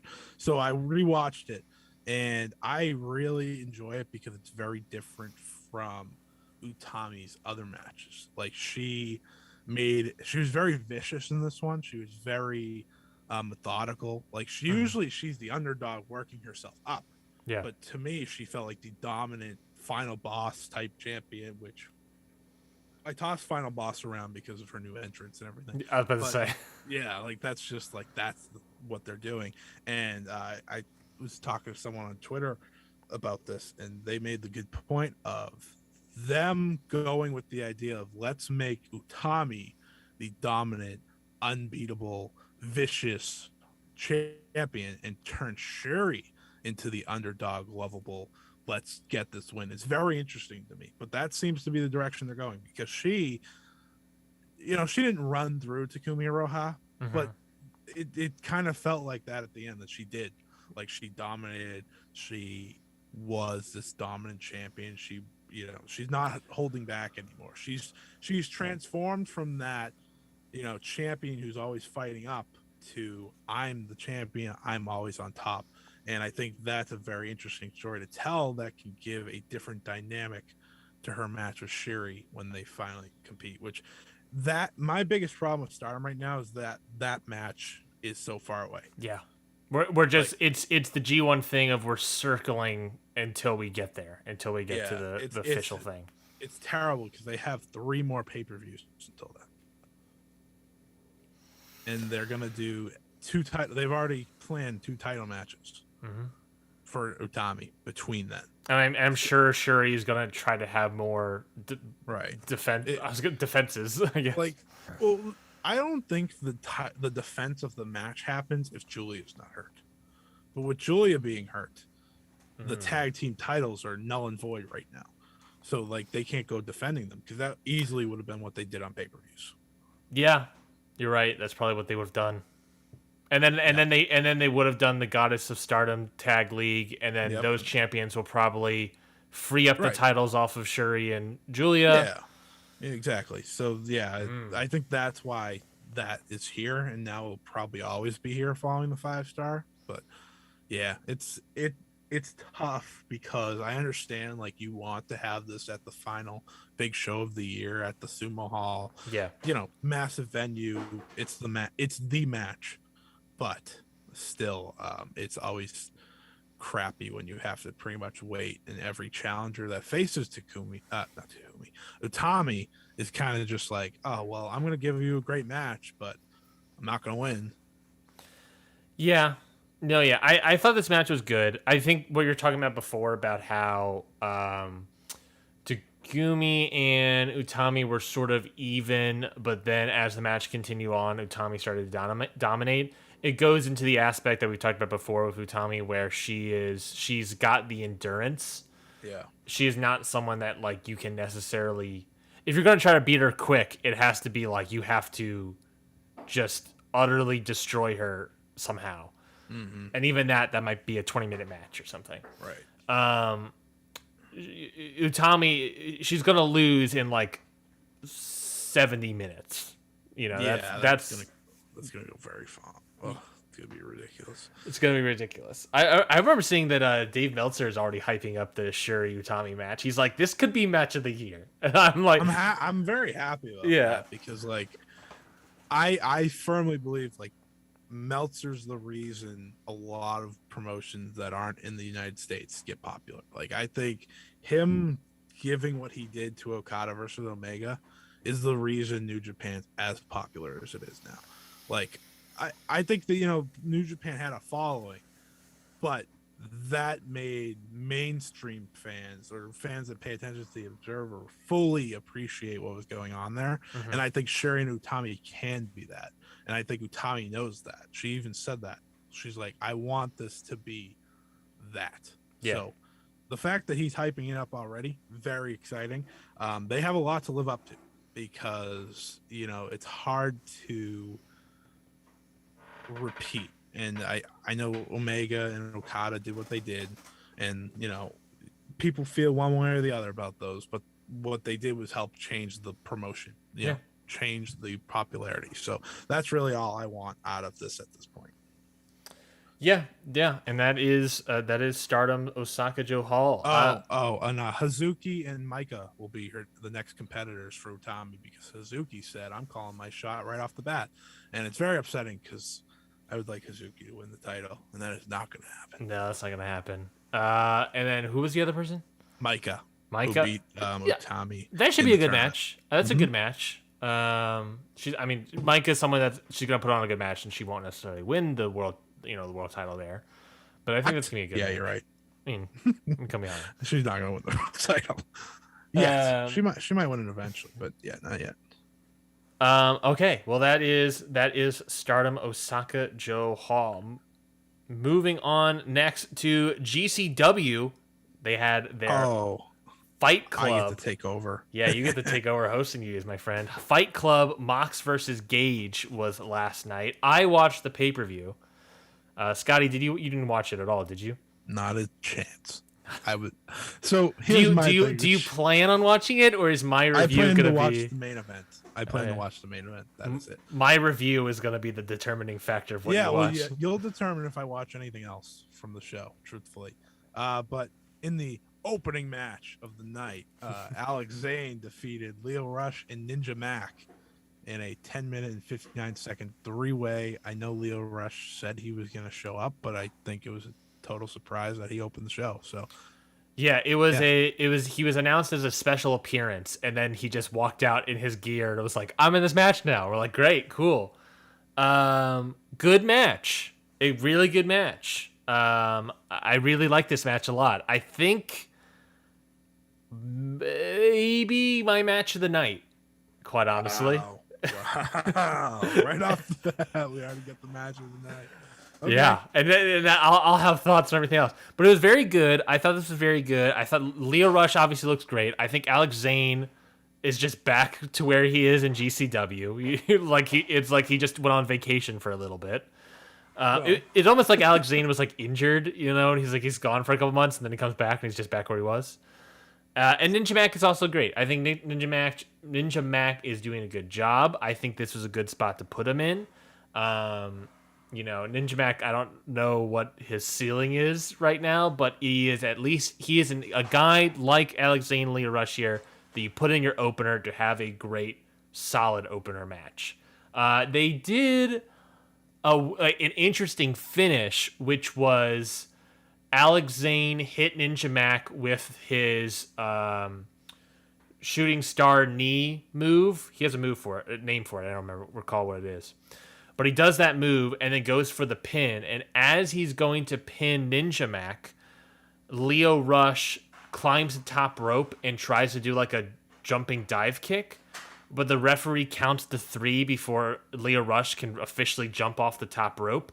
So Alex Zane gets the win. It was kind of awkward because Alex Zane was pinning Ninja Mac while standing. So it felt like it was supposed to be a move that happened.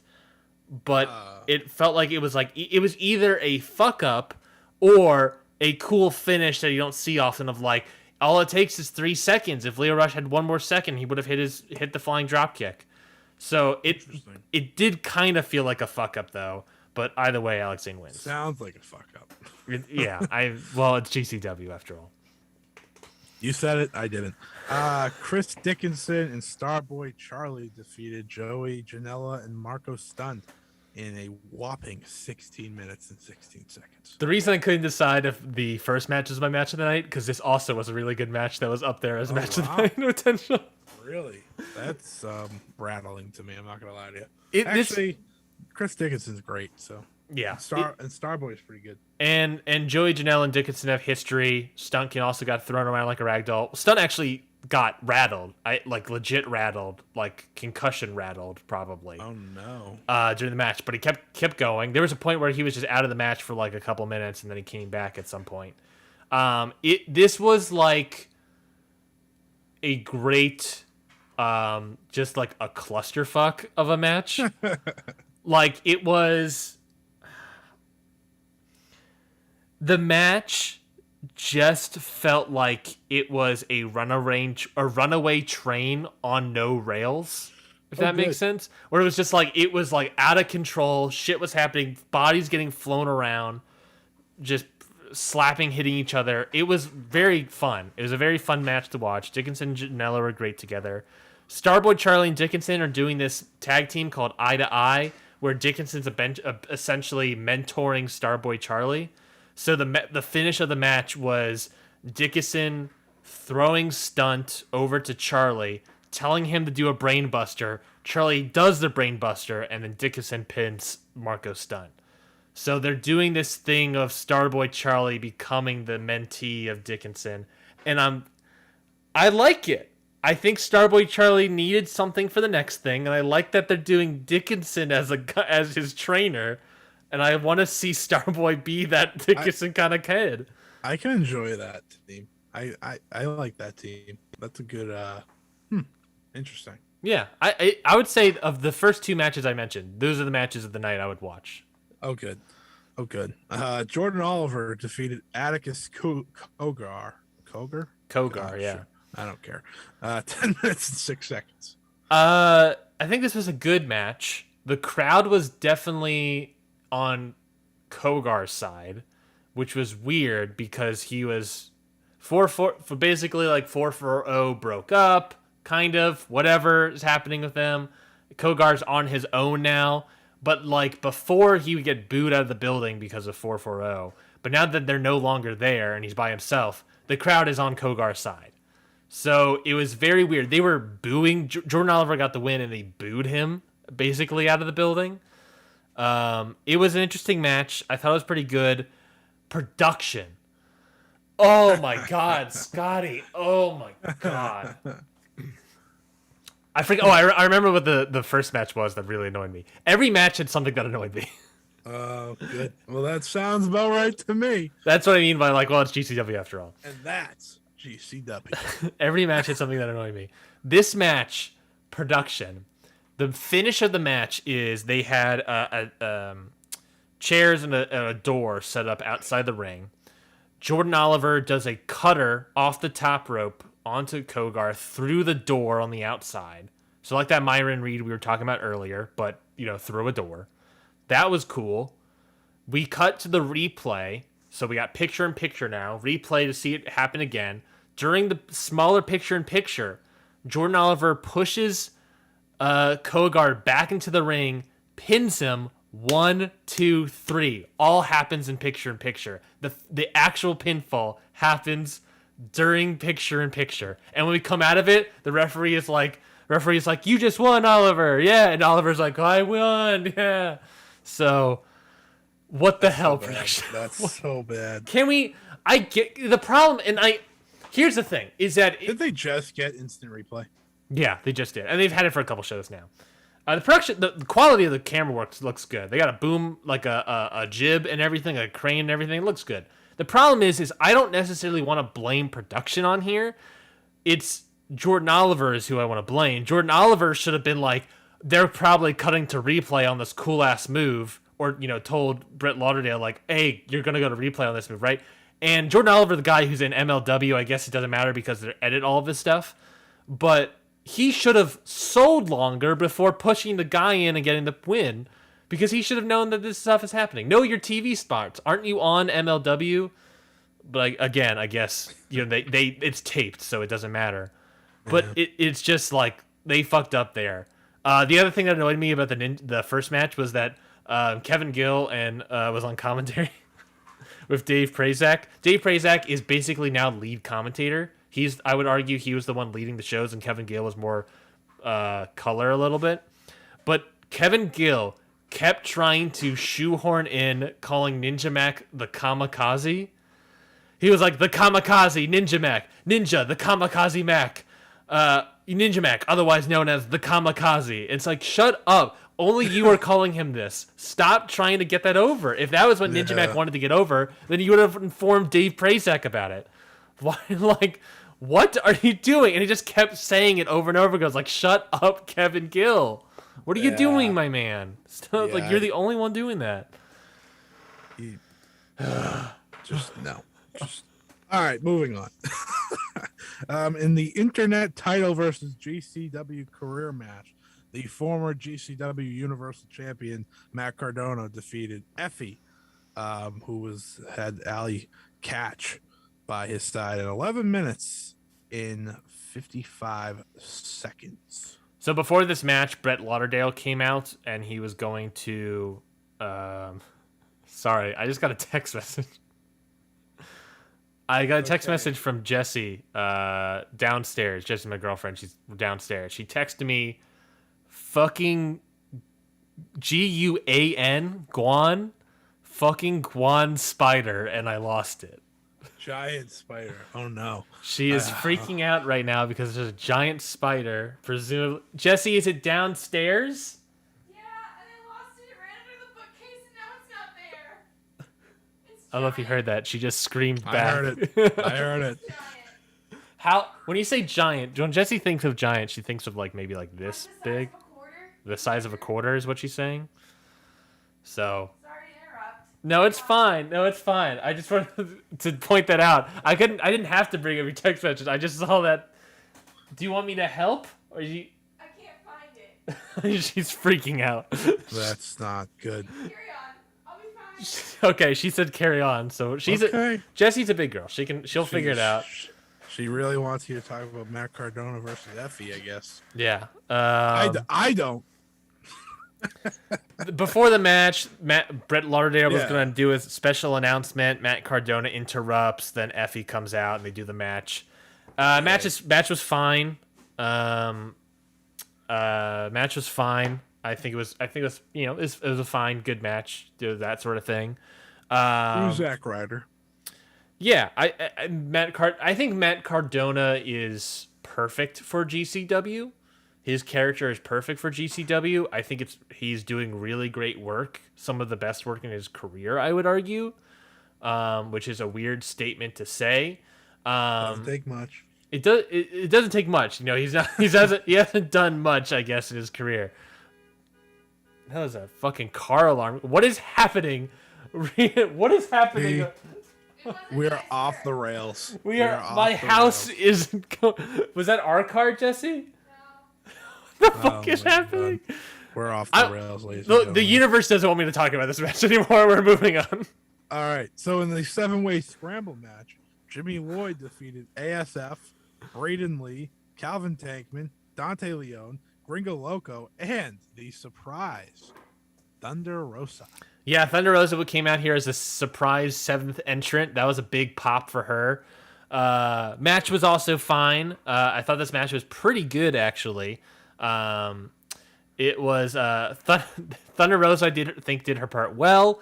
Calvin Tankman, I love watching.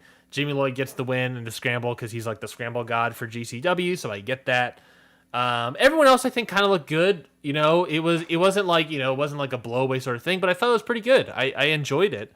Trying to think Thunder Rosa should have won.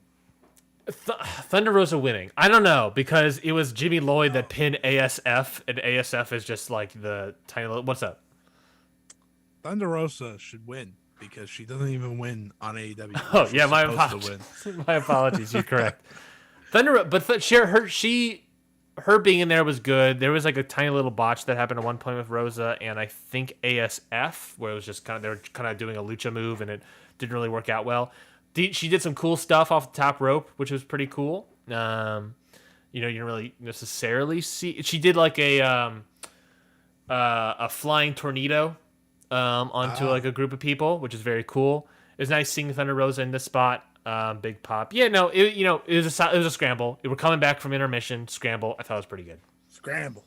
Eggs. Nice. The second gear crew of AJ Gray, Mance Warner, and Matthew Justice defeated Akira, Alex Colon, and G Raver in 15:04. This match was really just second gear crew just destroying Akira making his GCW debut, and they just beat the ever-loving shit out of this guy. Like the opening of it was like Akira going like opening of the match was like Akira was in the ring by himself. Cologne and G Raver were like, oh no, you're new here, you're a deathmatch guy, you gotta take your bumps. And so Akira like standing up to AJ Gray, Mance, and Matthew Justice all at the same time, slaps him and kicks him, and then the three of them just dogpile him and beat the shit out of him. There was like headshots to Akira's head, like just nasty looking. Just like the whole match was like built around basically like destroying Akira. And I think he did a good job. I think again, like the scramble, I think this was a very good fun match. Like I said, it was brutal. It was just good. I really liked it. I like this match a lot. I don't think match of the night sort of thing for me personally, but I think it was enjoyable. After the match is really the talking point, which was, and this was the annoying thing for me in this match. After the match, Mance Warner and Matthew Justice grab a mic. They say that they don't care about any doors. They'll kick through them. Anybody from any company can challenge them. And who comes out to challenge them? None other than ROH's The Briscoes come out to challenge Matthew Justice and Mance Warner for the tag titles. A cool thing, that's a cool match. But the thing that annoyed me is they stood there forever talking to each other. It was literally like 5 minutes went by, Scotty, where they're just like looking at each other. It felt like something was supposed to happen, but no one knew what was supposed to happen. So they kept just jaw jacking to each other, standing, looking at each other for 5 minutes. I was like, guys, get out of here. Hit the bricks. We got it. You had the spot. You had the stare down. Stop looking at each other. Go do something else. Stop looking at each other. It was like annoying me so much. I've gotten very annoyed with the amount of Forbidden Door Interesting. sayings. Really? I feel like the Forbidden Door it's literally New Japan and AEW. And for some reason, every other wrestling promotion in the world that's not WWE has said, oh, it's also us. Like, no offense to, Nick Gage. Well, I guess they didn't say it for him when he was on AEW. So it was not him, but like, the Forbidden Door isn't just, everybody in wrestling. It's not how this works. It's not just because the Briscoes showed up on GCW that, oh my God, the Forbidden Door has been opened. Listen, GCW, you're not part of the Forbidden Door. No offense. Like, you just have wrestlers appear on your shows. That's what happens. That's what always happened for you guys. Like, oh, Matt Cardona opened the Forbidden Door. Like, shut up. No, he didn't. No, just stop. I'm getting sick of the Forbidden Door. And if Hiroshi Tanahashi doesn't make a single dime from the Forbidden Door talks, I'll be very upset, because he's the one that said it one time, and it has become the theme of professional wrestling. God. I don't want to say that's like gatekeeping, but it's definitely doorkeeping.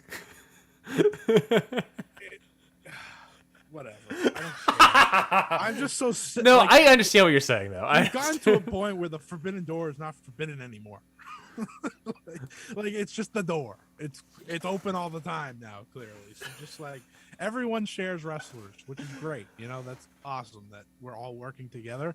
Just say, oh, we all work together. Like, or just don't say anything at all. And just like, it's becoming passe, and at this point, everyone's just interacting with everyone. So it's like, okay, we gotta call it something else, or just not call it anything. Right. Because it's becoming like the standard now. Well, the idea behind it was AEW and New Japan will never work together. So it's our Forbidden Door. Yeah. No one ever said that about I guess no one ever expected Impact and AEW to work together. Sure. But yeah. At the same time, Kenny Omega showing up there, whatever. I don't care. I think the bigger point here for the Briscoes being in here is that it is started with the Briscoes. That's very cool. It's really cool. They don't leave ROH. That's what I was about to say, is that ROH rarely gets their signed guys to leave. The only person that really does it is like Gresham, and like Rhett Titus has left a couple times to do like Beyond. But they don't necessarily like interact that much. And the fact that the Briscoes are coming out to interact, maybe there's hope that ROH is going to start loosening that contract a little bit so that the ROH guys can go out and do these spots. And maybe that means we can see some ROH guys in AEW and Impact and all these other places. So I'm very hopeful that that could be the case, because I want to see Jonathan Gresham face somebody in AEW. Bryan Danielson, Gresham. Give it to me, please. I mean, that's the only match I want. So I want that match more than the Sabre match. That's what I want. That's 100% agreed. Yeah. Oh my god. I think that's agreeable. I didn't mean to like come off of like this annoying like little bitch, but I said it. That's fine. It's just, I don't need to hear every time someone does one thing. Like it's big. Like, I guess for the Briscoes, it's fair, because the Briscoes don't leave Ring of Honor. That's fair. Yeah. But, like, the moment that someone that always goes to different companies shows up, I'm like, really? Like, is Hikuleo really the Forbidden Door? like, he's just really, like... He's like the... He's like the stare. I feel like it has to be, like, a big deal. And we've just become, like... I understand, like, that's what we call it now, so it is what it is. But, whatever. Are you saying Hardy Family Office and Will Ospreay showing up in Connecticut for New is not Forbidden Door material? No, it is not. That's Like, that's them taking a booking. yes, exactly. Like sometimes we're just booking people. Like that's how wrestling works. Anyway, like I feel like with indie promotions, as long as the promotion that they're signed to allows them, it's not a forbidden door anymore. It's just, hey, go ahead, go take your bookings because this is how wrestling works. Because that's what it was before AEW was around. That's what people did. Anyways, the semi-main event: Shane Mercer defeated Yoya.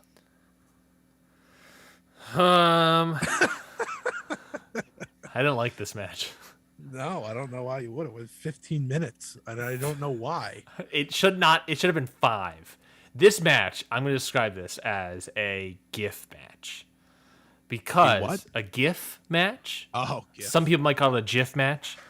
Because the whole point of this match was they're trying to make Yoya look like a determined, like a durable wrestler kind of guy. But Shane Mercer did like 6 killing finishers to Yoya. He did a like top rope tombstone. He did like a freaking springboard moonsault. He was holding Yoya and did moonsault and batteries, what he calls it when he's holding a guy and does a moonsault. He did a running springboard moonsault and battery, and that wasn't the finish. He did like 6 killing moves over the finish, and Yoya like kicked out of all of them. And I hate that. For me, it's like that's a cool story, but 15 minutes of that, it just lasted too long for me, and I was not that into it.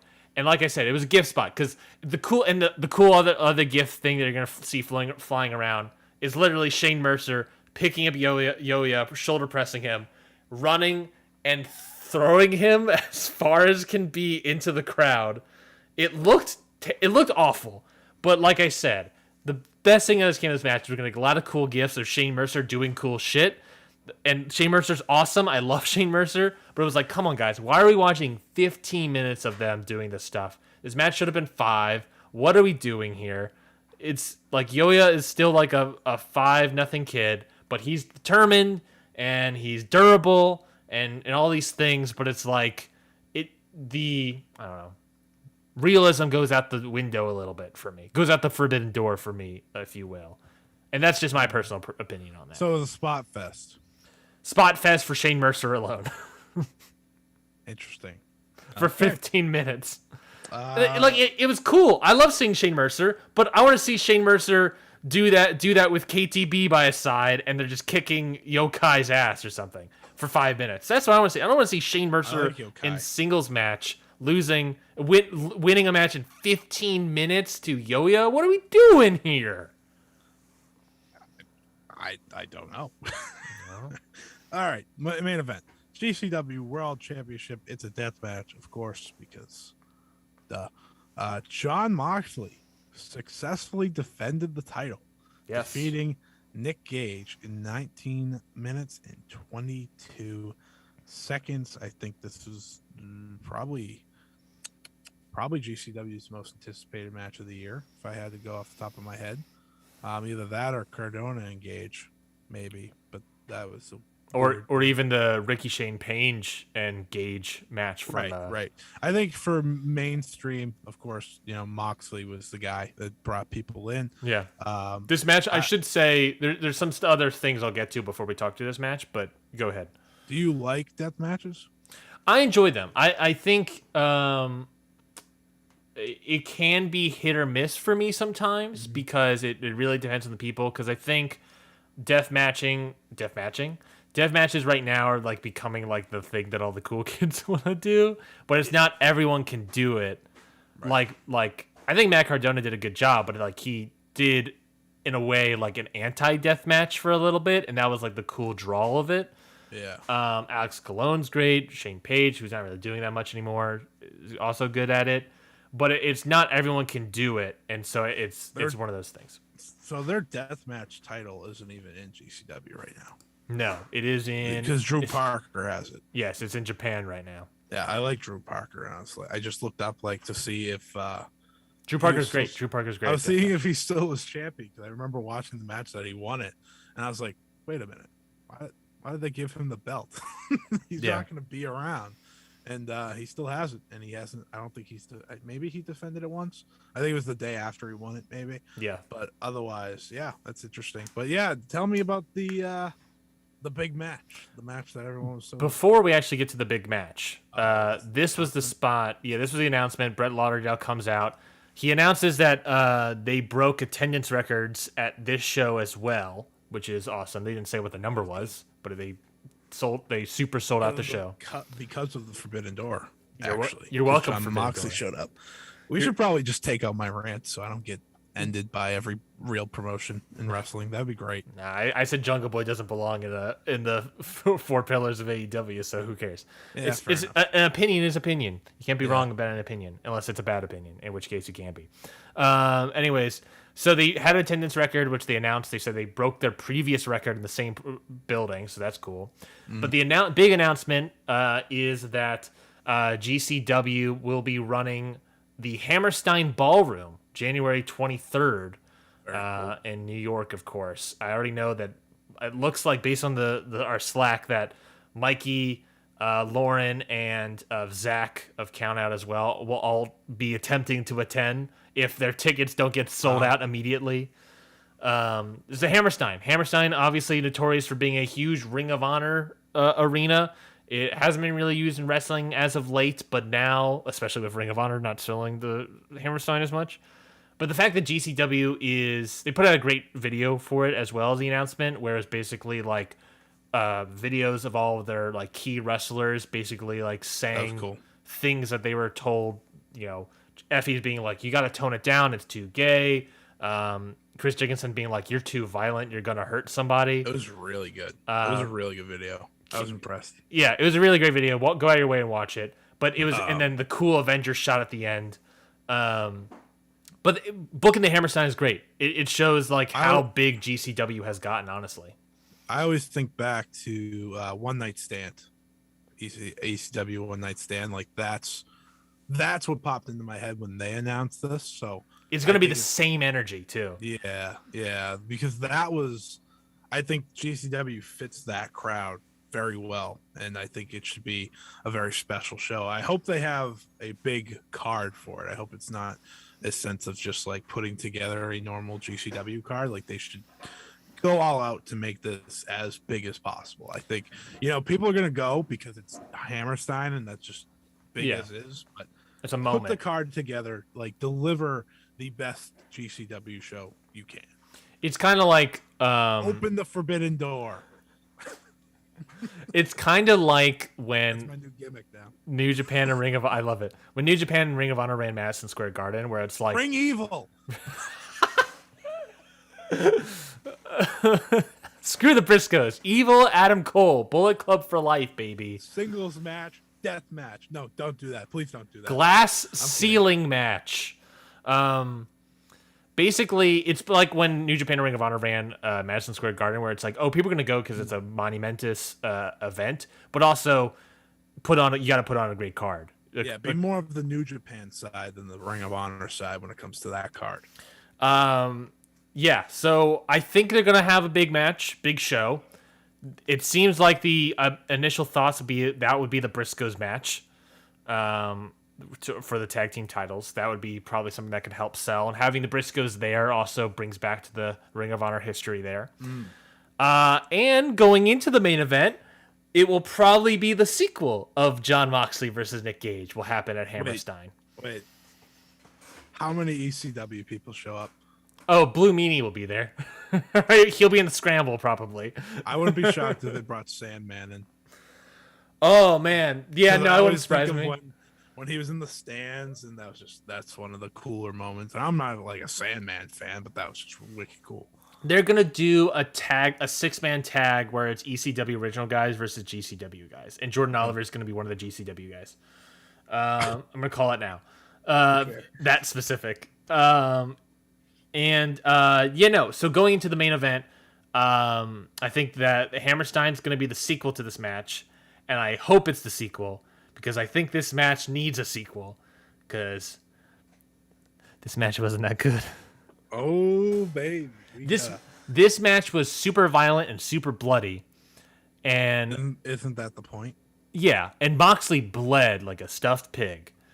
They gave it an 833 on Cage Match. So what is that? Divided by 2, that's 4.15.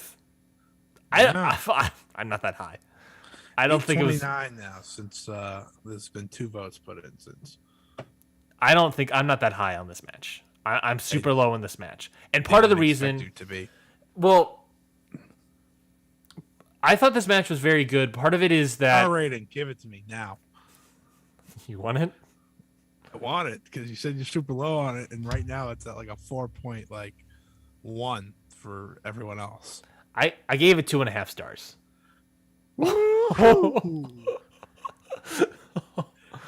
I'm super low on this match. I'm super low. I didn't think this match was that good. It wasn't anything new that I haven't seen. They set up 2 glass panes and they only used one of them. They had cool spots where Moxley was the first person that brought out the pizza cutter on Gage. They did the callback to their previous history where Gage used the pizza cutter on Moxley's tongue to try to cut his mouth. So that was cool. But the big problem of the match for me is that it got cut short. It looks like based on rumors and watching the match that it looks like, and based on his post-match comments, that Gage got his bell rung at some point. Lauren believes it was probably when he was spearing Moxley through a glass pane. But it looks like he got his bell rung, and it looks like they cut the match short because the match ended just like abruptly. Like it felt to me especially, and to talking on the Slack with the guys, it felt like just like the match just ended, and it was that. And then after the match, Gage is like, I'm, sorry about that. I'm going to get this title back. And then he's like, who's with me? And they're like, MDK. And he's like, no, I can't hear you. You got to remember, my head hurts right now. Who's with me? So I think the idea is that, like, Gage might have called the match short. I think this match could have easily gone an extra 5 minutes, but a Gage might have called the match short or something. Maybe Mox did. I don't know. The referee did. I don't know. But it felt like they went home early, and it felt like it ended quick, sure. Mikey's in the chat right now, and he commented saying it ended quick for sure. So it's not just me. I don't know where people are getting the 4-star matches from, but it was like this match, like you said at the top, Mox versus Gage is probably a mainstream wrestling fans the most hyped match that they've had in their history of the company. And to me, and you know how I feel about expectations and star ratings and whatnot, big disappointment. Big disappointment energy. BDE, big disappointment energy. BDE. It's also called Big. Never mind. I was really disappointed by the match. I was and that's part of the reason why I think it needs the sequel and it's gonna be the Hammerstein, because I think once you book the Hammerstein, we gotta do this match again at the Hammerstein. I mean, and that has to be the match. So they save stuff for that match, and then something happened where it seems like the match cut short. And then maybe Gage wins the title there. I don't know. The problem is that match is happening in January, so we're easily going to have more Moxley shows probably in GCW. He's going to defend the title maybe once or twice more between now and December, or now in January. Mm-hmm. The other problem is because the match ended short, it feels like this is the end of the story. And that's why I was like, we need to do something.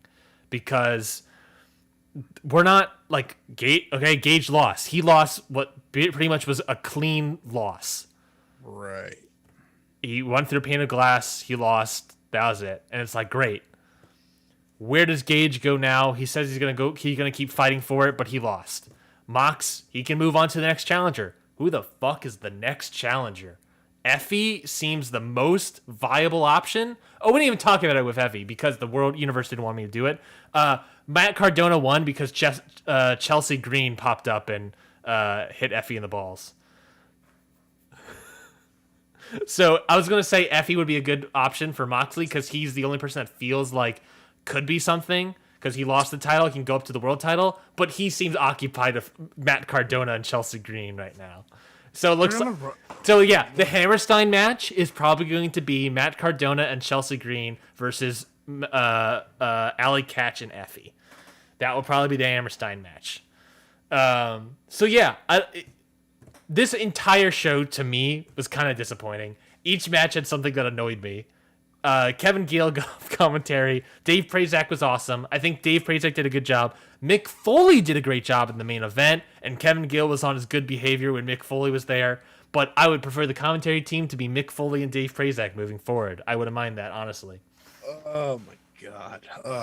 Well, Mick Foley stepped through the forbidden door. How about that? That's good for him. Yeah.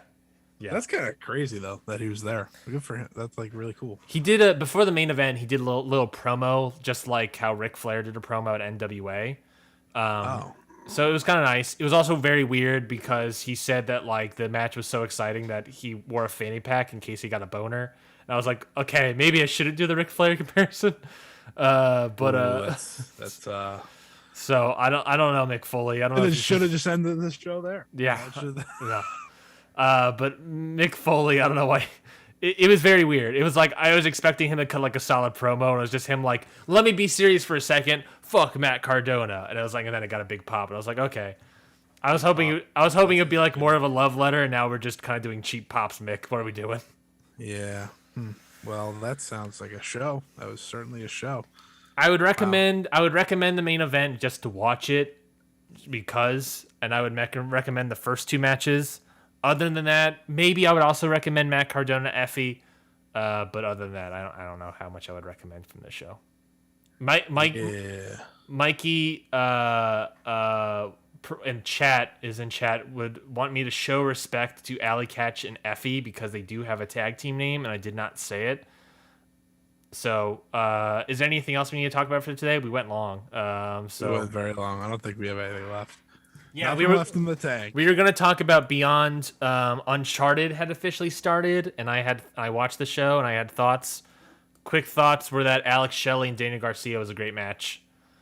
And then they did a title defense for the IWTV Independent World Heavyweight title or whatever the next night, where Alex Shelley won it, and he beat Wheeler Yuta. And the match was pretty good. And then Shelley cut the fucking weirdest ass promo I've ever seen. Have you seen this promo, Scotty? No.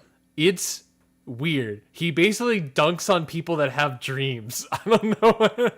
I was like, are you saying that you should like? He's like, I want you to think about all the dreams you had when you were a kid, and think of all the reasons about whether or not you're there right now.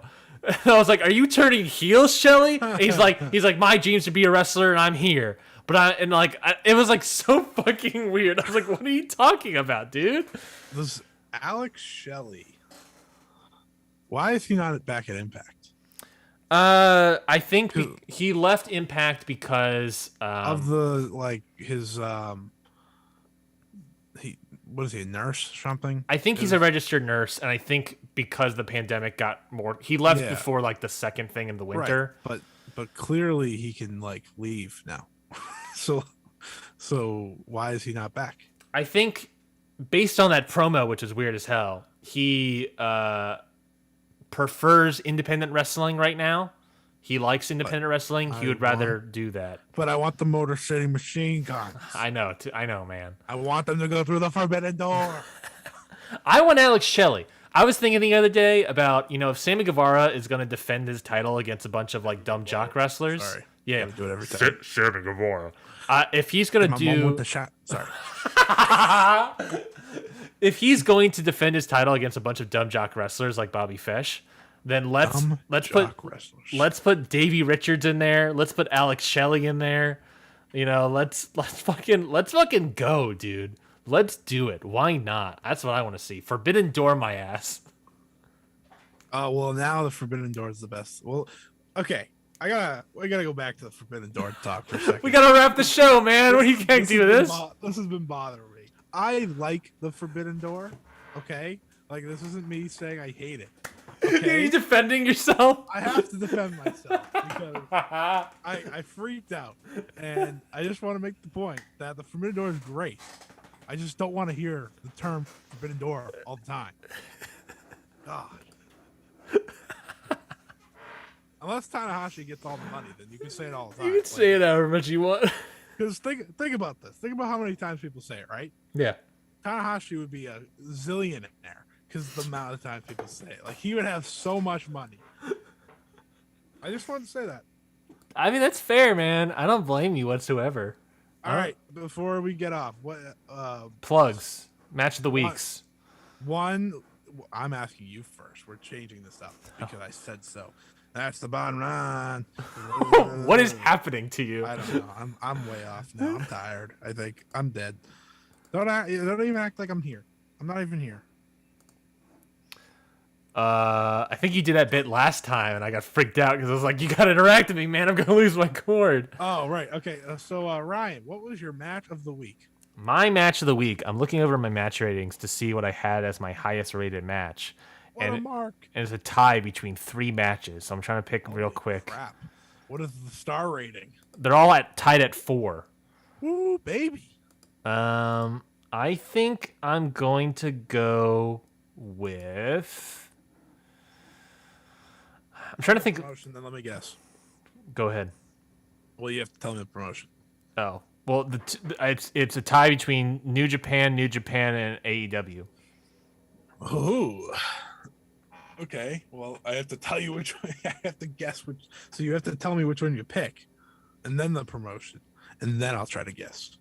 Okay, I see what you're saying. I'm gonna pick. I'm gonna pick New Japan. Huge. All right, give me a second. Ugh.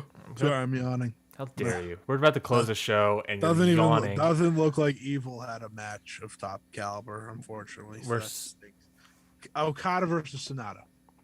Close. That is one of the 4-star matches I picked, but not the right one. Damn it. Okay. Great O'Khan. Just him? I don't know who he wrestled this week. I'm gonna be. It was Jeff Cobb versus Taichi.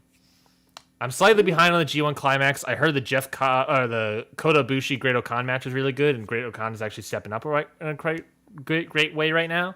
But I haven't seen him. I've seen Jeff Cobb versus Taichi. I thought the match was great. I thought Jeff Cobb and Taichi were have a weird good chemistry together. I was singing the praises of Jeff Cobb and Taichi last week. Yeah, they're Did good. I see that match? Maybe. Sorry, I do this a lot where I'm looking at things and I'll just talk into That's the fine. void. As your co-host, it's my job to stall as you're looking things up. How old is this?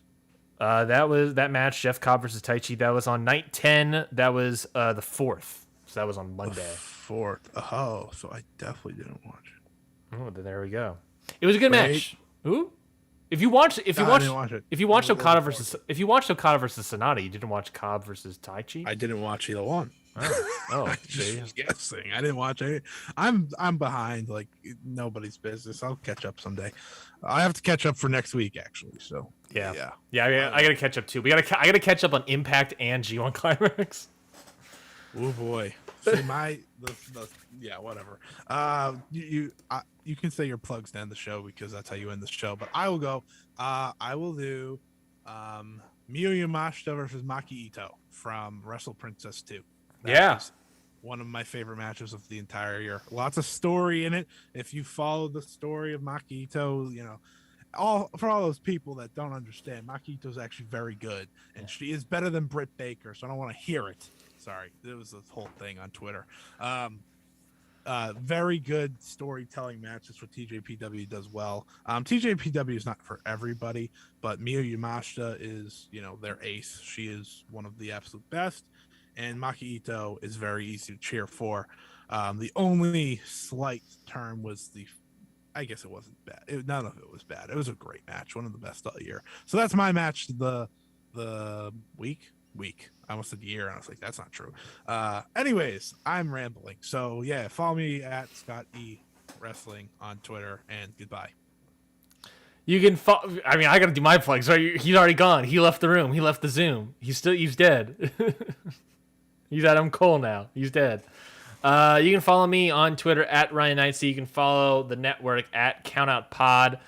You can listen to the show wherever you like on podcasts, and if you really appreciate it, we do the show live on video form every Sunday on Twitch, on YouTube, on Twitter, on Facebook. Any of our Countout stuff there. So you can watch the show live in person and watch all of our mistakes and fuck-ups live in person. Or you can also listen to the podcast version of it, the audio version, anywhere you get podcasts. And if we would greatly appreciate it if you leave a 5-star review on Apple Podcasts. Hugely important. It's still the standard in podcasting, so you can leave a review. It would really help out the show. And just tell people about it. And if you have any questions, comments, tweet us. Tweet at CountOutPod. I run the account, so tweet at me and I'll save it for the show. If you have thoughts on whatever's happening in wrestling week to week, we will be back next week talking about a bunch of stuff. So we'll see you then. Talk to you later. Bye. Oh, we didn't do our show closing bit where we dunk on who were we gonna dunk on? Bix. We're gonna dunk on Bix. Damn it! That was gonna be the high. That was the whole point of the show this week, and we missed it. Oh man! Well, we're still streaming. Do you want to do a quick bit? Yeah, let's do it.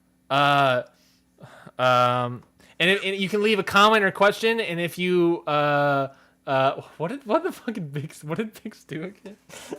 Bix was rattled by Kevin Kelly saying people would cancel New Japan World over Evil winning the G1. Oh yeah, so if you have any comments or questions about Ring Post Radio, you can let us know, and if you could please subscribe, please subscribe. I don't want to beg here, but if you can please subscribe, we'd appreciate it. I don't know if that's going to make anyone upset or anything, Scotty. Personally, I'm not only going to subscribe to us, but I think I'm going to get a second subscription to New Japan World for when Evil wins the G1. Is that a good bit? Is that our bit done? Oh, not just that. We just need to end this. We're